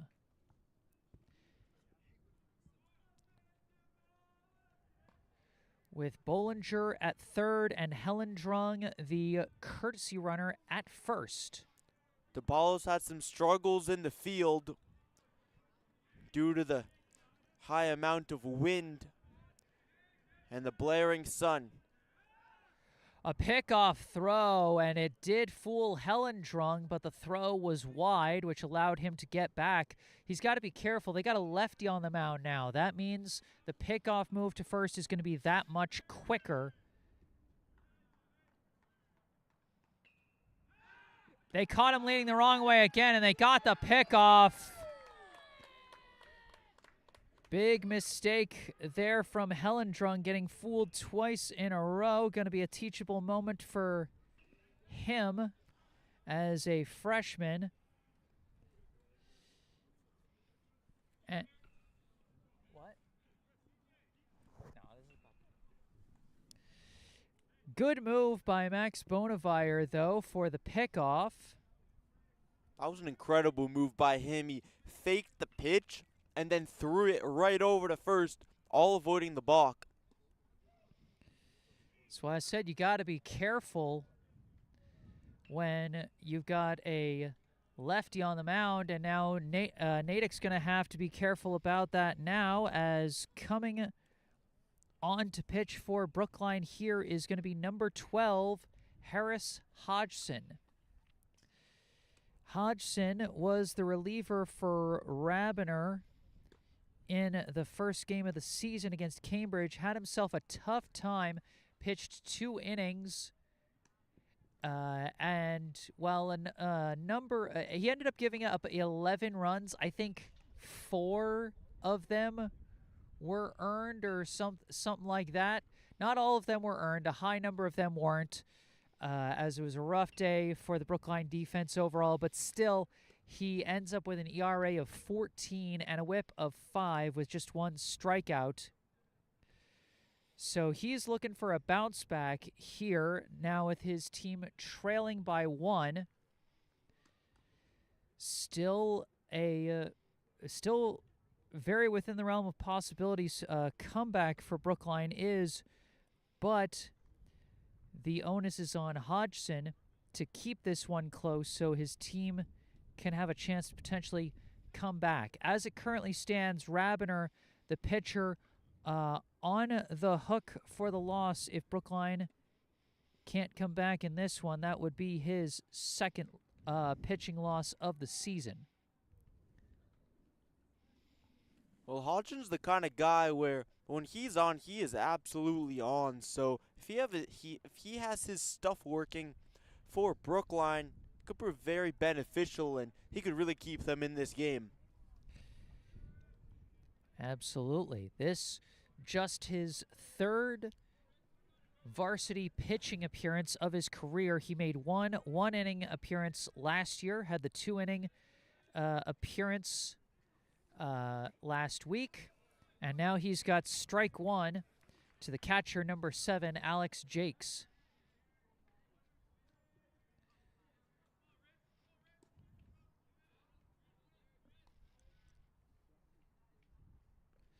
That one hit him. That one hit him in the foot, and it's going to be a hit by pitch to start the inning. That's just a tough start for Brookline.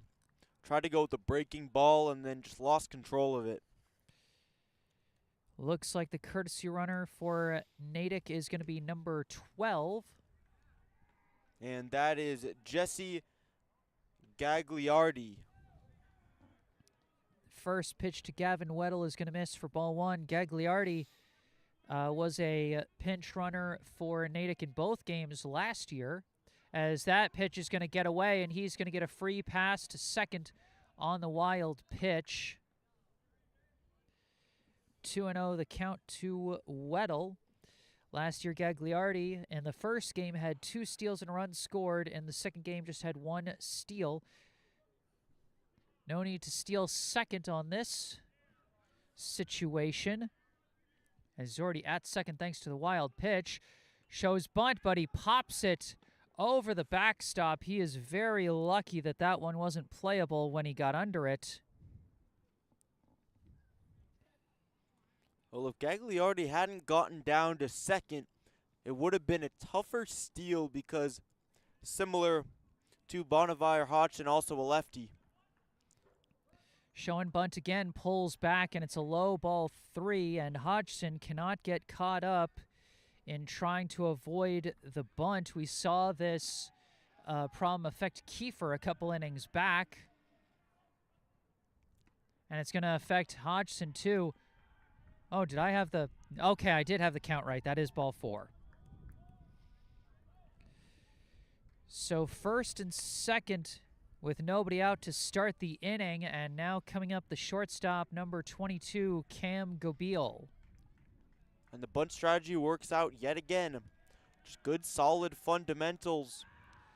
Hodgson going to turn around, look at the lead runner at second. Can't really look at first because the corner infielder is being pulled in here just in case they try and go for a bunt again. They are showing bunt. They drop it down, but it's going to be in foul territory.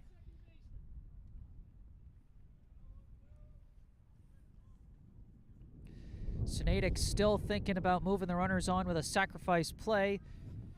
Here with no outs and a runner in scoring position that could potentially become 2 runners in scoring position. Shows bunt, lays it down. Hodgson chased after it. He's not even going to be able to make the play at first. A brilliantly executed bunt from Cam Gabeal as he gets the bunt single.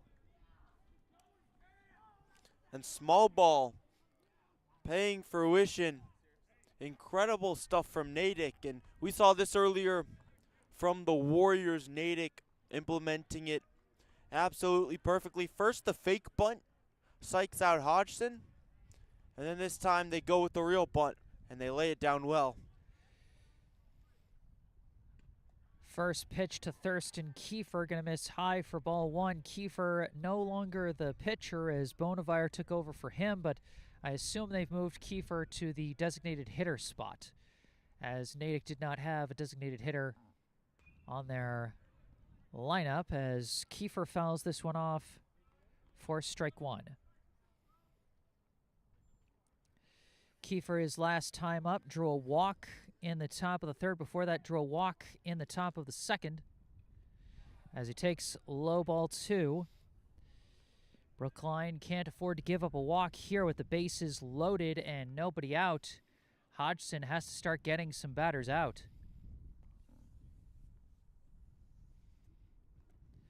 That one going to miss low for ball 3. And the thing with Hodgson is he does have some games like this where he will struggle a little bit, but when he's able to command his pitches, he can still be very effective. He's just struggled with that in this one. And he struggles with allowing a bases-loaded walk, his 3rd free pass allowed this inning. And Natick is going to add to their lead as Gagliardi is going to trot home easily. Well, Hodgson there was going for the low changeup, just spiked it a little bit, and the problem for him there is even if the stuff is there, if he's unable to establish the fastball or really anything in the strike zone, the off-speed pitch down low isn't going to fool very many people.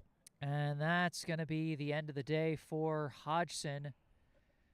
Comes in relief, and it just does not work out for him.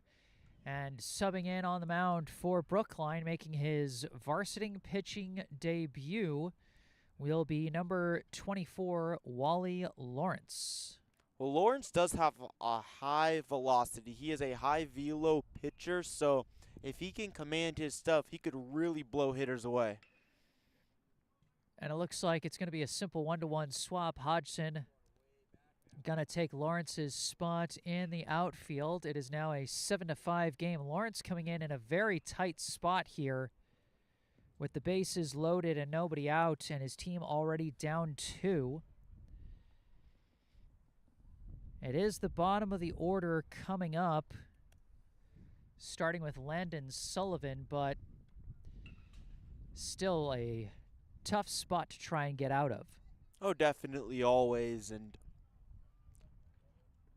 earlier in the game, Natick's starting pitcher, Kiefer, almost got out of it, and then Hugh Bolinger hit the grand slam. So yeah, you know, it's not impossible. It's not impossible, but it's hard. It's very hard. And Natick already has scored at least 1 run this inning to add to their lead. But if you're Brookline as well, you would also definitely take a double play that would only score 1. For sure. You know, and that's part of why if a batter hits into a double play and a run comes in, they actually don't get an RBI for that. Exactly. It's very interesting.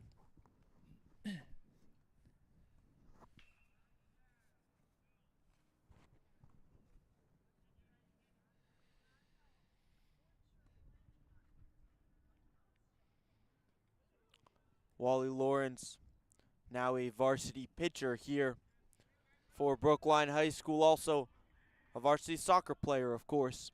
Of course.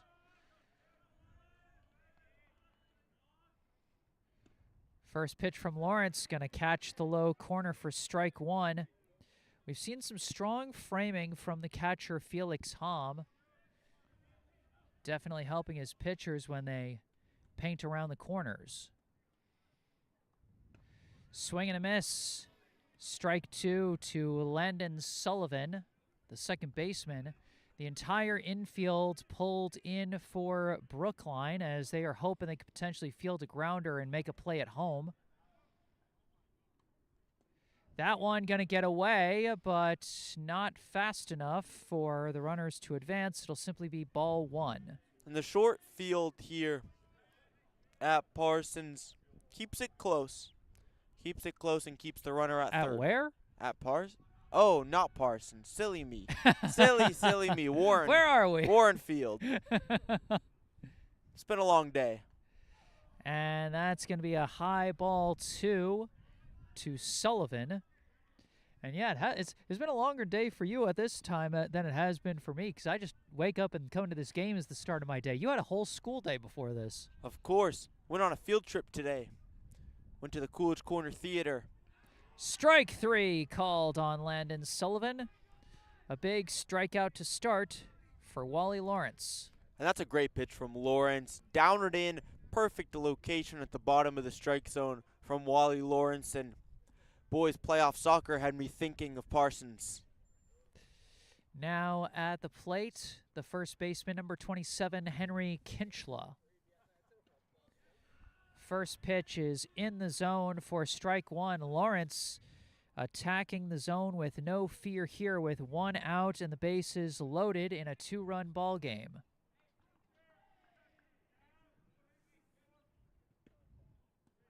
That one gonna miss outside, ball 1. Just missed it there, but that's still an effective chase pitch just outside with the fastball.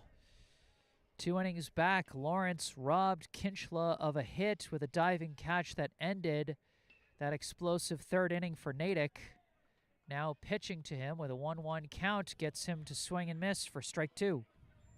Kinchla just behind the fastball there. Wally Lawrence relies on his fastball. That's his main pitch, and it's awfully dominant with his high velocity. Hits a chopper fielded by Lawrence. He's going to throw home. Gets the lead. No! They say Hom was off the bag. The run will count for Natick as they say Felix Hom was pulled off the plate by the throw.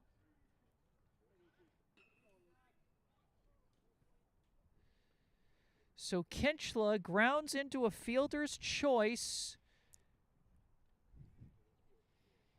But Gavin Weddle comes in to score effectively on an E1. As Lawrence did a nice job fielding the ball, but his throw just ended up pulling Felix Hom off the plate.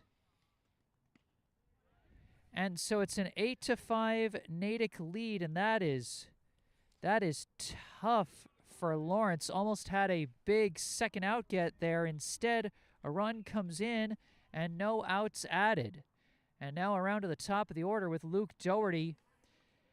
And you wonder if that miss starting to affect Lawrence a little bit, as it's now a 2-0 count to Doherty. And this game a little bit starting to resemble the game last April, about a year ago, where Natick won 12-6. 2-1 now, the count to Doherty.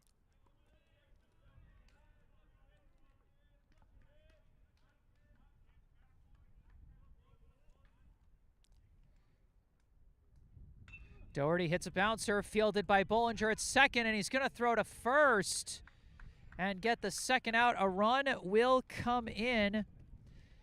And I got to tell you, Sam, I was wondering this before the ball was put in play, and I'm definitely wondering it after.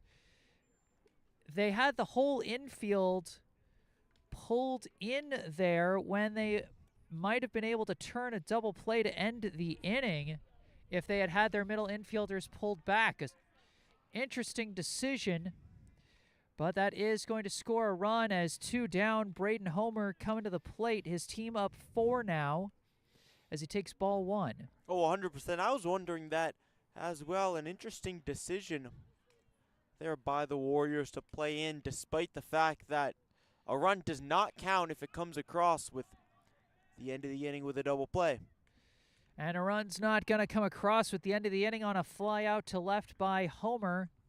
That's going to end the 5th inning, but Natick with some big insurance runs in that inning as they boost their lead up to 9-5. 3 runs in for the Red Hawks, and now Brookline with a higher mountain to climb if they want to get back in this one. It'll be DePaulo, Gamau, and Hoffman due up in the bottom of the 5th.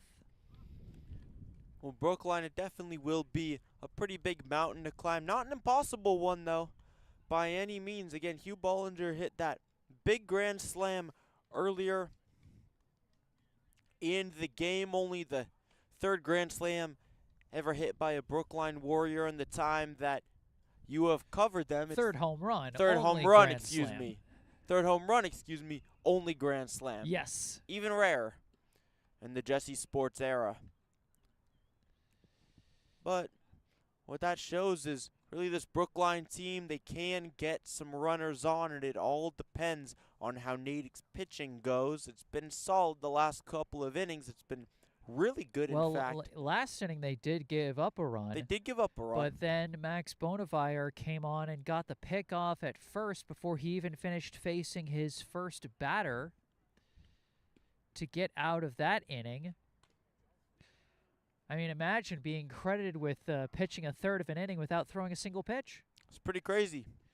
I think he might have thrown 1 pitch to DePaulo. I'm not sure, but he didn't finish. Zero batters faced is the point. Exactly. And a 3rd of an inning with 0 batters faced is an interesting stat line to be sure. But now he'll be facing DePaulo to start off the bottom of the 5th here.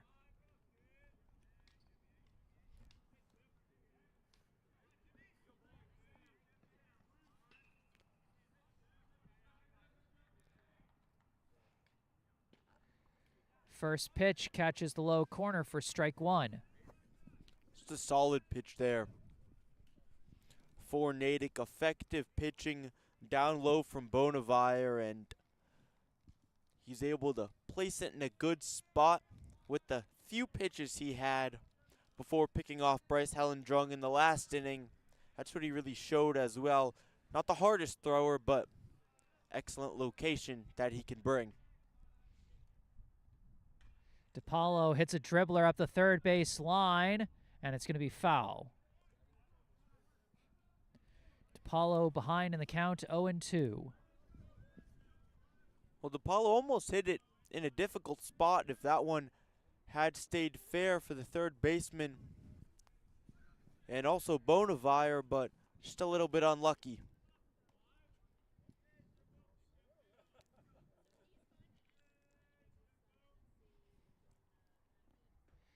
That one going to miss low for ball 1. Bonavire, they're going with the changeup. Going with the low and away changeup. He was pitching low and in the pitches before. Jammed DePaulo a little bit. DePaulo so far today 0 for 1 with a pop out to first and a walk.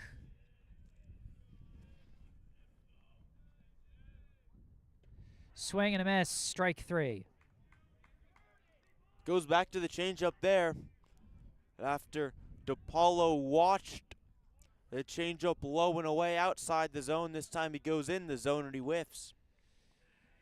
1 down for Brookline here in the bottom of the 5th. Now coming up to the plate, the first baseman, number 4, Thaddeus Gamau.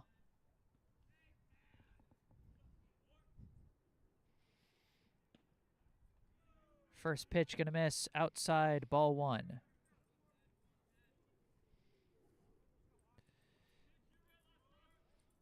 Gamau so far today 0 for 2. He's lined out to first and grounded into a 4-6-3 double play. And he skies this one deep out to right center. A lot of air under it though, and it's within range for Luke Doherty for out number 2. Decent power under that one from Gamau out to deep right center field, but had a little too much air under it potentially as Doherty's able to come over relatively easily. But again, continuous good placement of these pitches from Bolinger to start the inning. 2 down now as up comes the left fielder, number 3, Eli Hoffman. Gamau's had a couple of those swings so far this season with a lot of power, but just a little too much air under them for flyouts, as that's going to be a check swing foul for Hoffman for strike 1. That's the thing with Gamau. First year here at the varsity level. Definitely has the raw talent. Well, first year as a starter anyway. Starter. I think he made some backup appearances last year. Made some backup appearances, but first year as a starter at the varsity level. That one's going to miss outside for ball 1.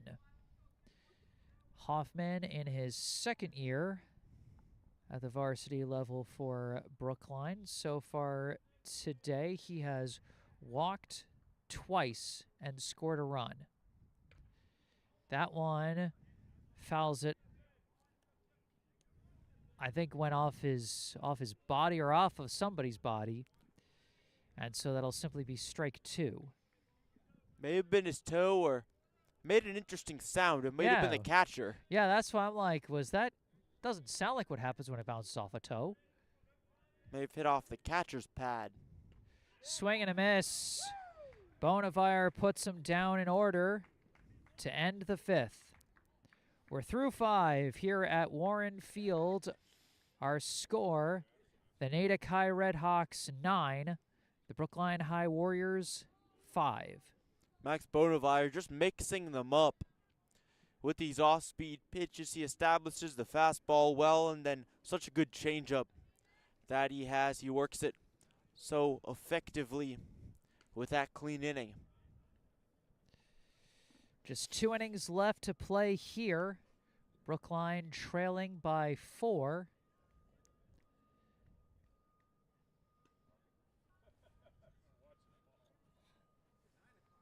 Really just had a couple of tough innings. Nikolai Rabiner had that one tough blow-up inning, allowing 6 runs in the 3rd.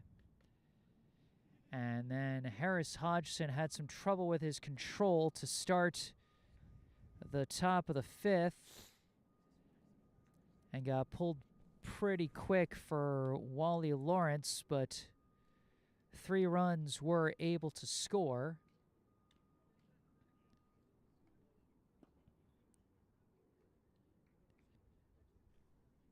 Although I think only one of them is going to be earned, assuming we consider that safe play at home on the fielder's choice to be a throwing error.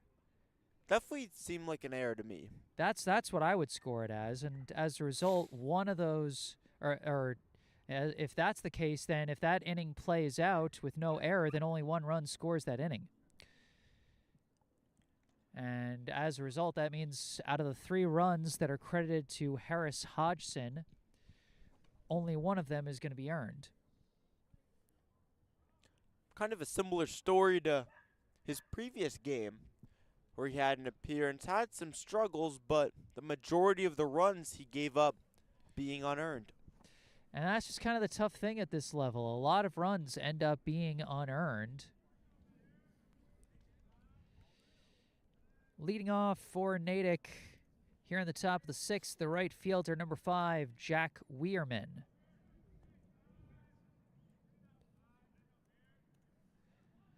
Wally Lawrence back on the mound for his 2nd inning of work as he gets strike 1 to Weirman there.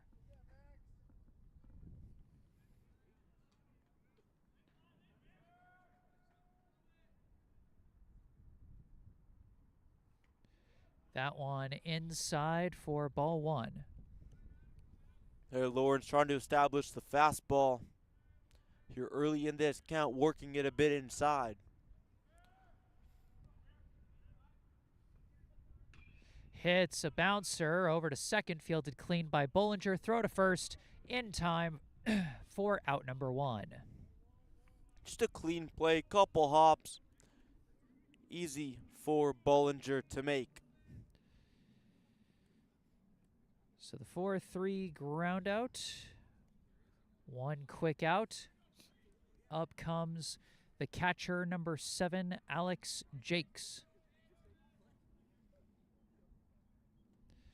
First pitch low for ball one. Lawrence there going to his changeup down low.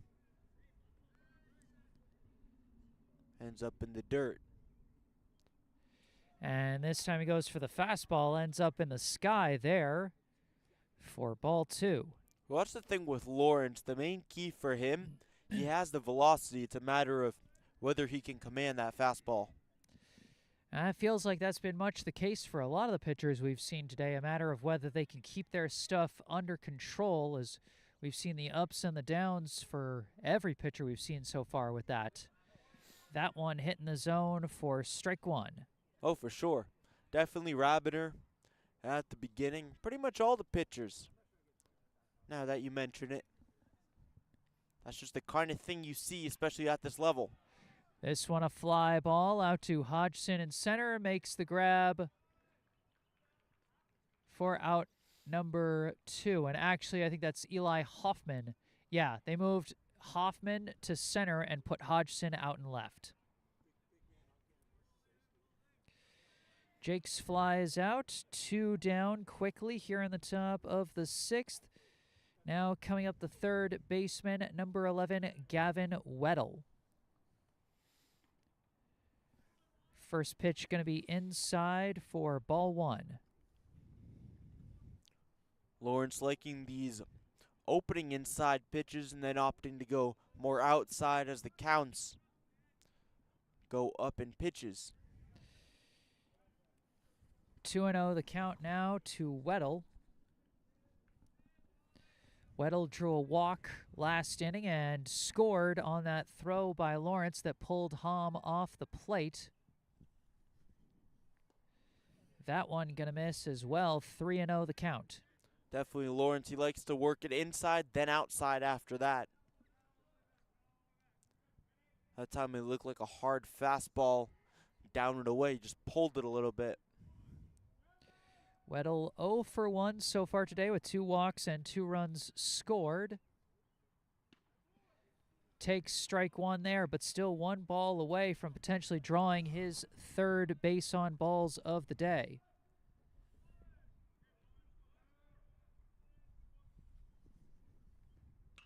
Slices that one foul and out of play on the right field side.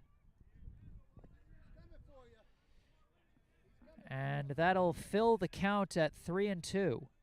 That one smoked into the crowd of fans over on the right side. Everybody okay? Somebody throws it back and it's all good. Payoff pitch coming up. Ooh, did he go around? Yes, he did, but the ball got away. Hom chasing after it, throw to first, and come out. Did he pick it up in time? No!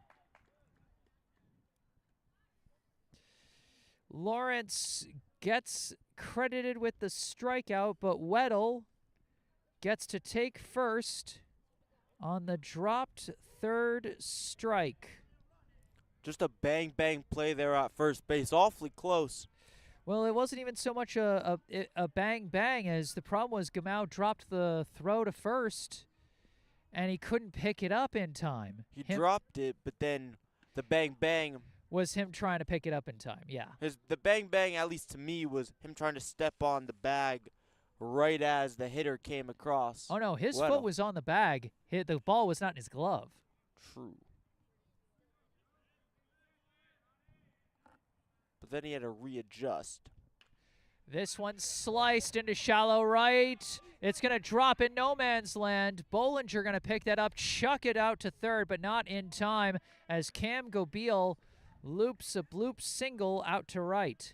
And that's just been the kind of day it's been for Brookline. Wally Lawrence has everything right there. Jams Gobeil, but Gobeil with his raw power is able to shoot it out to right field to the opposite field. Yeah, he didn't even so much shoot it so much as he just dropped it right in the bucket there in between the fielders. First and third now with 2 down. Up comes Thurston Kiefer. Tips that one for strike one. Lawrence there with his velocity. Just able to get a late swing from Kiefer, who was the starting pitcher in this game for Natick. And while he might not be eligible for the win, definitely not on the hook for a potential loss. Gobeil with a big lead off from first as Kiefer hits a bouncer to short, fielded by DePaulo. Throw to first is in time. Lawrence gets out of the 6th inning with no damage.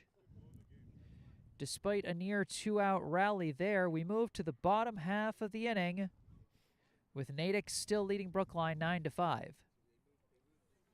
Good stuff here from Wally Lawrence. Just weathering the storm, effective pitching, and good fastball work down the strike zone, able to get the ground ball there to end it.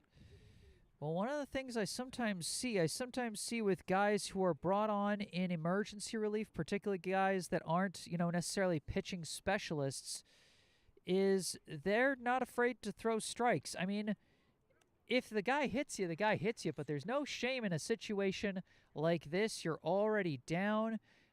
You weren't necessarily the first or even the second choice to be on the mound for your team in this situation. Just go out there and throw strikes. Best case scenario, the guys hit it at your fielders and you get out of the inning and you're doing a good job. Worst case scenario, they, light you up with their bats, in which case your team was already losing. Lawrence coming out here like a pitcher with nothing to lose, and he's pitching effectively. Exactly, and it'll be interesting to see if Warriors end up using him a little bit more. He did awfully well in his appearance today. Well, still an inning and a half left to go in this one, so we'll see if Lawrence comes back out for the top of the 7th. But for now, he is going to be coming up to the plate here in the bottom of the 6th as he'll face off against Max Bonavire. Bonavire had a very strong bottom of the 5th inning, putting the Warriors down in order with 2 strikeouts as well. That was the only inning that Brookline has been put down in order so far today, was that 5th inning. We'll see what Bonavire does on the hill here in the 6th as he gets Lawrence to miss on the breaking ball there, strike 1. Well, one zany thing about Bonavire, he has gotten 4 outs and he's only faced 3 batters. You're right. Because of the pickoff. Indeed. Lawrence takes a timeout there. Lawrence went down on strikes to end the 3rd inning, his last time up, as he takes strike 2 there. Before that, got a single in the bottom of the 2nd and came in to score on the grand slam.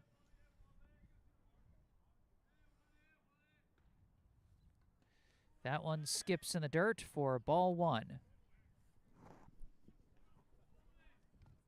And you gotta love some of these unique things about baseball. I just find it amazing that you can have more outs than batters faced. It's pretty interesting when you think about it.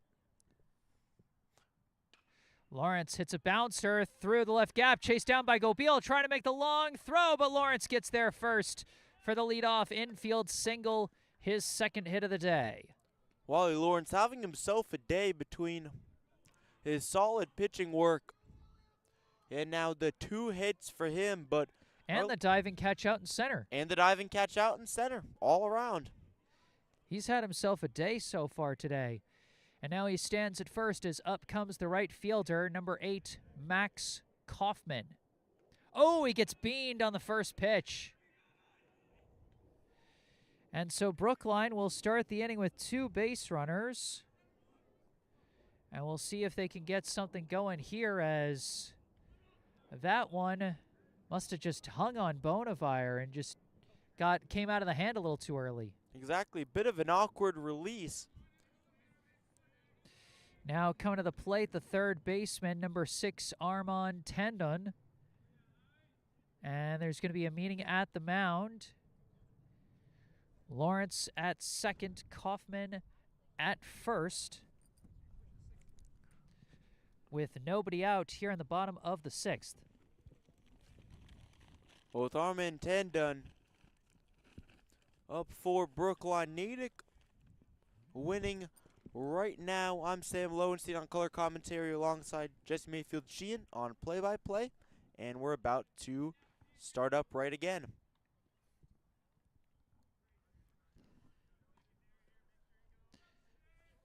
Tandon searching for his first hit of the day and what would be his first hit of the year, but he's showing bunt, lays it down, pitcher picks it up, throws to first, and he's out at first.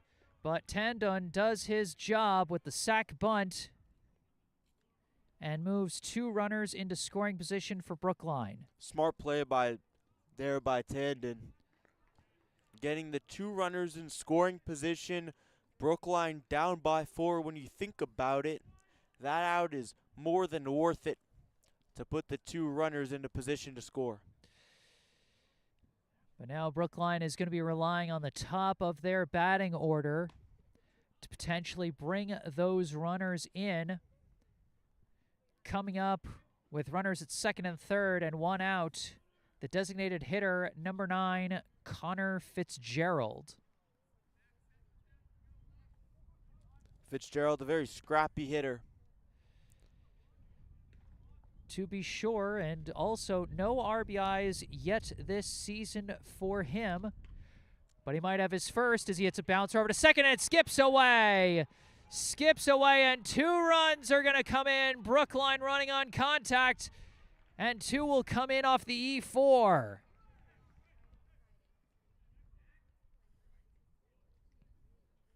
How about that from Connor Fitzgerald? Just is able to work one through, and just like that, Brookline, it goes from a 4-run game right to a 2-run game, and the tying run at the plate, and Hugh Bolinger, a guy who's already hit a grand slam in this one. Bolinger 2 for 3 so far as he takes a big swing and a miss there for strike 1, but Brookline not backing down on this one. That's going to be that last play, an interesting one to score, as that was definitely an error on the second baseman. It's just a question of whether you would give Fitzgerald 1 RBI on that play or not. You know, a matter of whether you think Lawrence would have still come in. I think he might have. He would have. I think so. I think so too. I definitely think so. But Kaufman definitely wouldn't have. I would say you give the 1 RBI for Fitzgerald. I agree. Another throw to first. Bolinger staying cautious of Fitzgerald at first. He's got that lefty throw to first for a potential quick pickoff. That is how he got the first out after he took over on the mound. Misses that one high for ball 1 to Bolinger. Well, Bolinger on that first pitch was going for his home run swing. Just missed it on the fastball, but he's trying to work this count here. That one misses high and away, ball 2. The wind whipping out here at Warren Field, and it's blowing in the direction of the outfield, so any hard hit balls could have a chance to fly. Bolinger takes a big cut, but catches air. Strike 2. And Bolinger might be sensing that. He's going for his biggest swings possible here in this at-bat.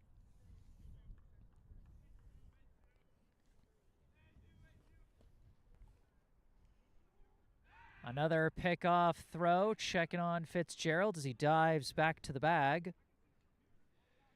Runner at first, 1 out. Natick leads Brookline 9-7. 2-2 the count to Hugh Bolinger.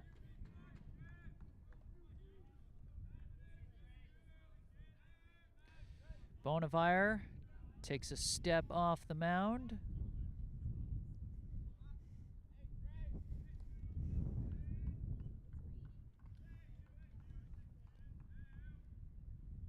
Chases that one in the dirt. It got away from the catcher. Wait. What? What They were happened? trying to steal. Well, no, because he swung at it, but the ball got away. But I guess they called him out without having to run to first. Because there's a runner on first base in Connor Fitzgerald. Right, you're right. That's exactly why. So Fitzgerald forced to dive back to the bag, and it'll be 2 outs. As again, Bolinger remaining cautious of Fitzgerald on the base pads. At the plate now, the catcher, number 13, Felix Hom. Got an RBI single his last time up. Takes a high ball 1.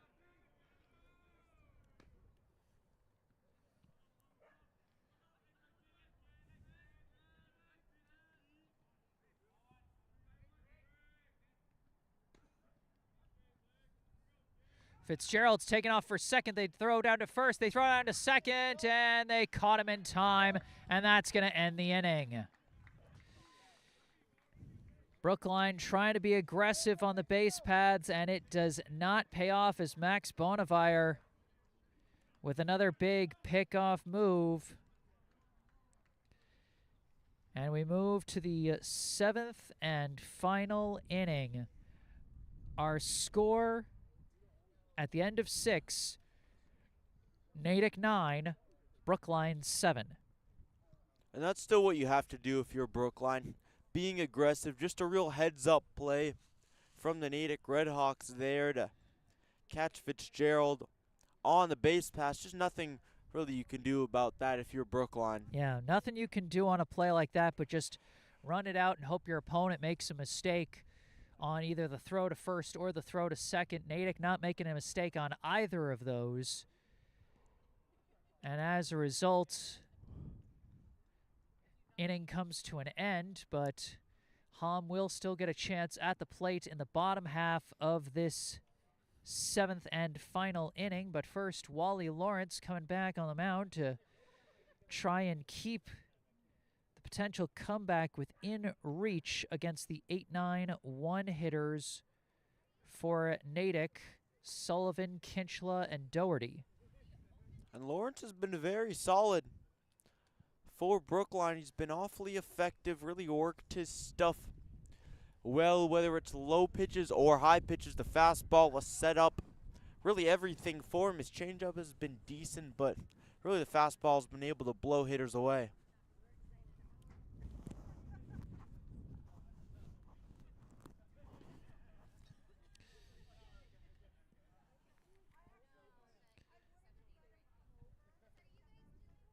Lawrence continues to practice. Everybody throws it around.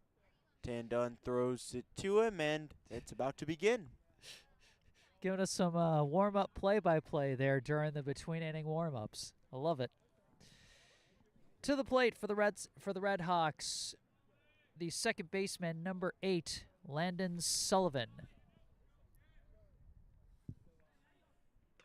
This one's sliced foul, but might be playable, and Thaddeus Gamau going to chase it down for out number 1. 1 pitch, 1 out, and Lawrence got to be happy with that one. What a heads-up play there by Gamau, coming out of nowhere to sprint over to grab it with relative ease. And a quick first out for Wally Lawrence and the Warriors. Now coming up, the first baseman, number 27, Henry Kinchla, going to take ball 1 on that play.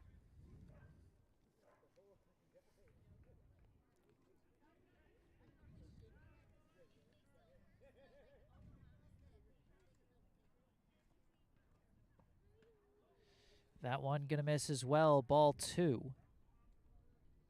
Lawrence just trying to command his stuff. Those 2 pitches both to the outside of the strike zone. Kinchla, his last time up, he hit that bouncer back to the pitcher that resulted in the missed throw home. That one hits the zone for strike 1. Just down the middle, trying to even out this count for Lawrence. That's the right move there.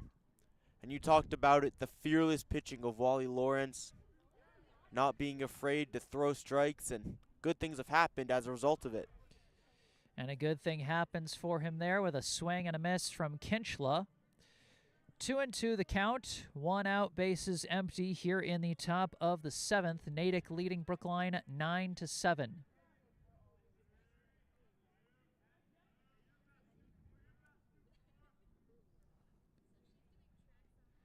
And that one gets away from him. Full count. Lawrence there going for a low breaking ball curveball. Trying to get a swing and miss. I understand it. It's a good pitch decision. Pitchers count 2-2. Might as well go for it. Well, he doesn't have any room to attack outside the zone here, and this one skied by Kinchla out to center. Hoffman, it's going to go over his head. Bounce all the way to the wall. Kinchla down to second with a one-out double. Hoffman kind of misread that fly ball in the sun, took his first step forward when he needed to go backwards, and a big shot from Henry Kinchla. Hoffman, it looked like he had a chance at it, but just went beyond him, and the ball really, with this strong wind this afternoon, really just carried it farther than him, and nothing he could do about it. One out and a runner at second here. Up comes the center fielder, number 2, Luke Doherty, as he takes strike one. Lawrence trying to keep Natick from adding to their lead if he can.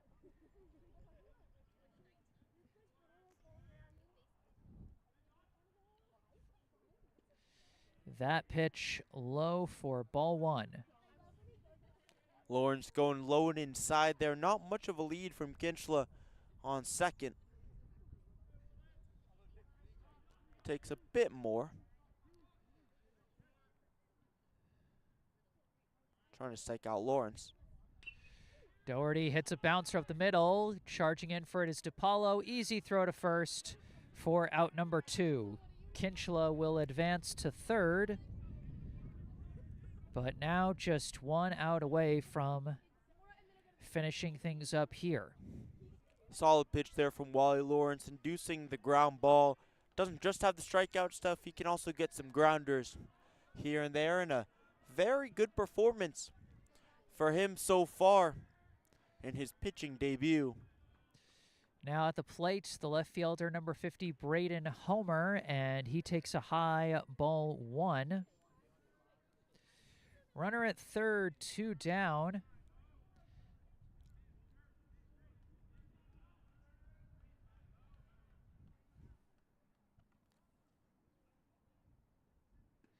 And that's another high ball 2. And at the moment, yeah, if you take away that one missed throw home on the fielder's choice, then Lawrence would not only have no runs credited to him, he would have only allowed one inherited runner to score, and that, or actually no inherited runners to score, I believe.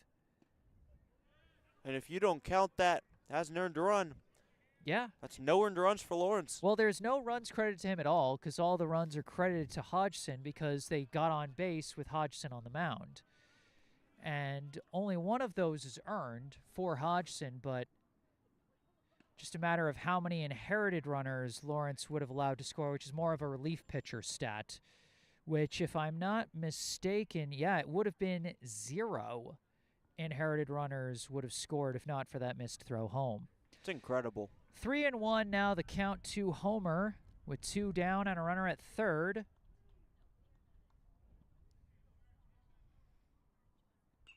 Slices that one foul. Count is now full. Lawrence there going for the inside fastball. Jams Homer a little bit, inducing the foul.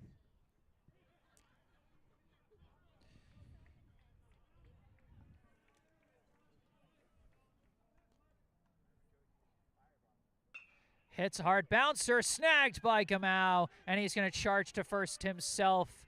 Another great play in the field by Thaddeus Gamau brings the inning to an end. Well, Gamau, what an inning for him. In the field there, had the catch and foul territory, and then the nice play there to end it. We go to the bottom of the 7th. Brookline down to their final chance, trailing by 2. Max Bonavire going to stay on the mound for Natick as he will face the 3, 4, 5 hitters for Brookline, Hom, DePaulo, and Gamau.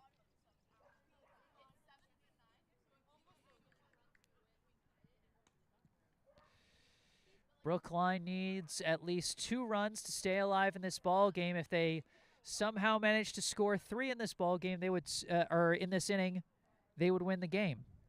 Pretty amazing. And it's been a wild game so far. Who knows what might happen?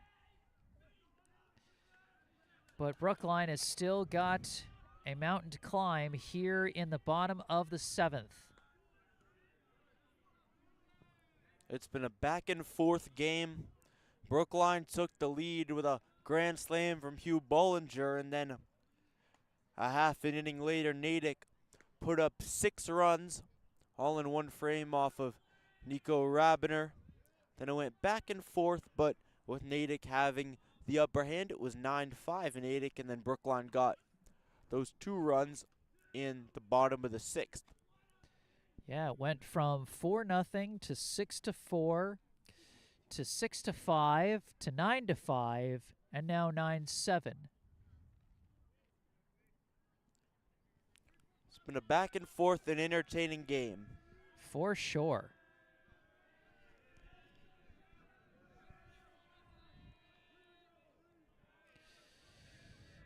We begin the bottom of the 7th. Sun's starting to set here in Brookline, and the sun almost setting on this ball game, but still at least a half an inning left to play. Felix Hom at the plate for Brookline, and he launches. The first pitch he sees high and deep to center. Center fielder going back near the track, and he makes the catch for out number 1. Man, Jesse, warning track fly ball there from Felix Hom. Nearly drove it out there, got a ton of power under it, but got the slightest bit jammed, just barely. Could have driven that one out, but a well-located pitch and a fly out as a result. Now at the plate, the shortstop, number 5, Jimmy DiPaolo, takes the first pitch outside for ball 1.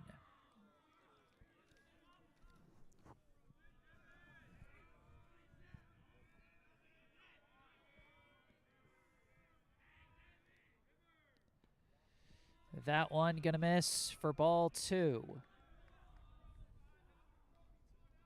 Good eye here from DiPaolo with these low and away pitches coming to him from the pitcher Bonavire. That one gonna miss as well, ball 3. DiPaolo with a hitter's count here at 3-0.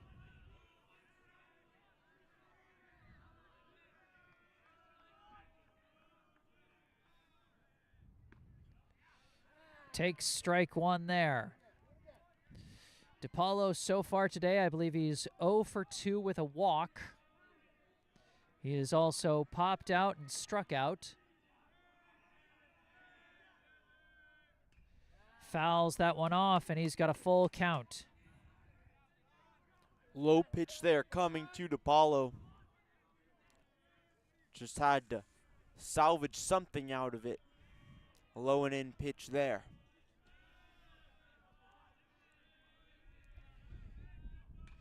Hits a chopper over to third. Picked up, long throw to first is in time from Weddle, and that will be out number 2. Just a well-located pitch there on 3-2.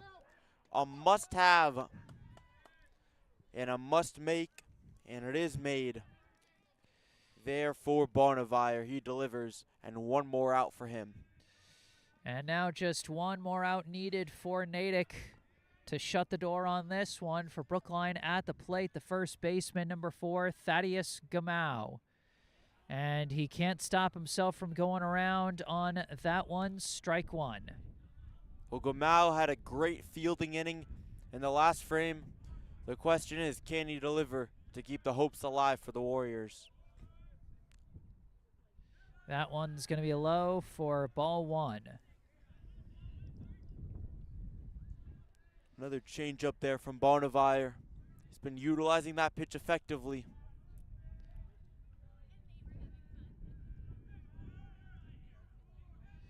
One and one, the count to Gamau.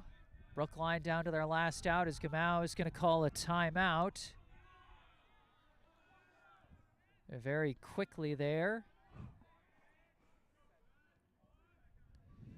Steps back in. That one misses, ball 2. Another change-up off-speed pitch there from Bolinger. This one low and away. Gamau had the long fly out to center his last time up. He's had a few of those big swings, but hasn't gotten much off of them. And this one's a hard one right at second, fielded by Sullivan and thrown to first. And that will be your ball game.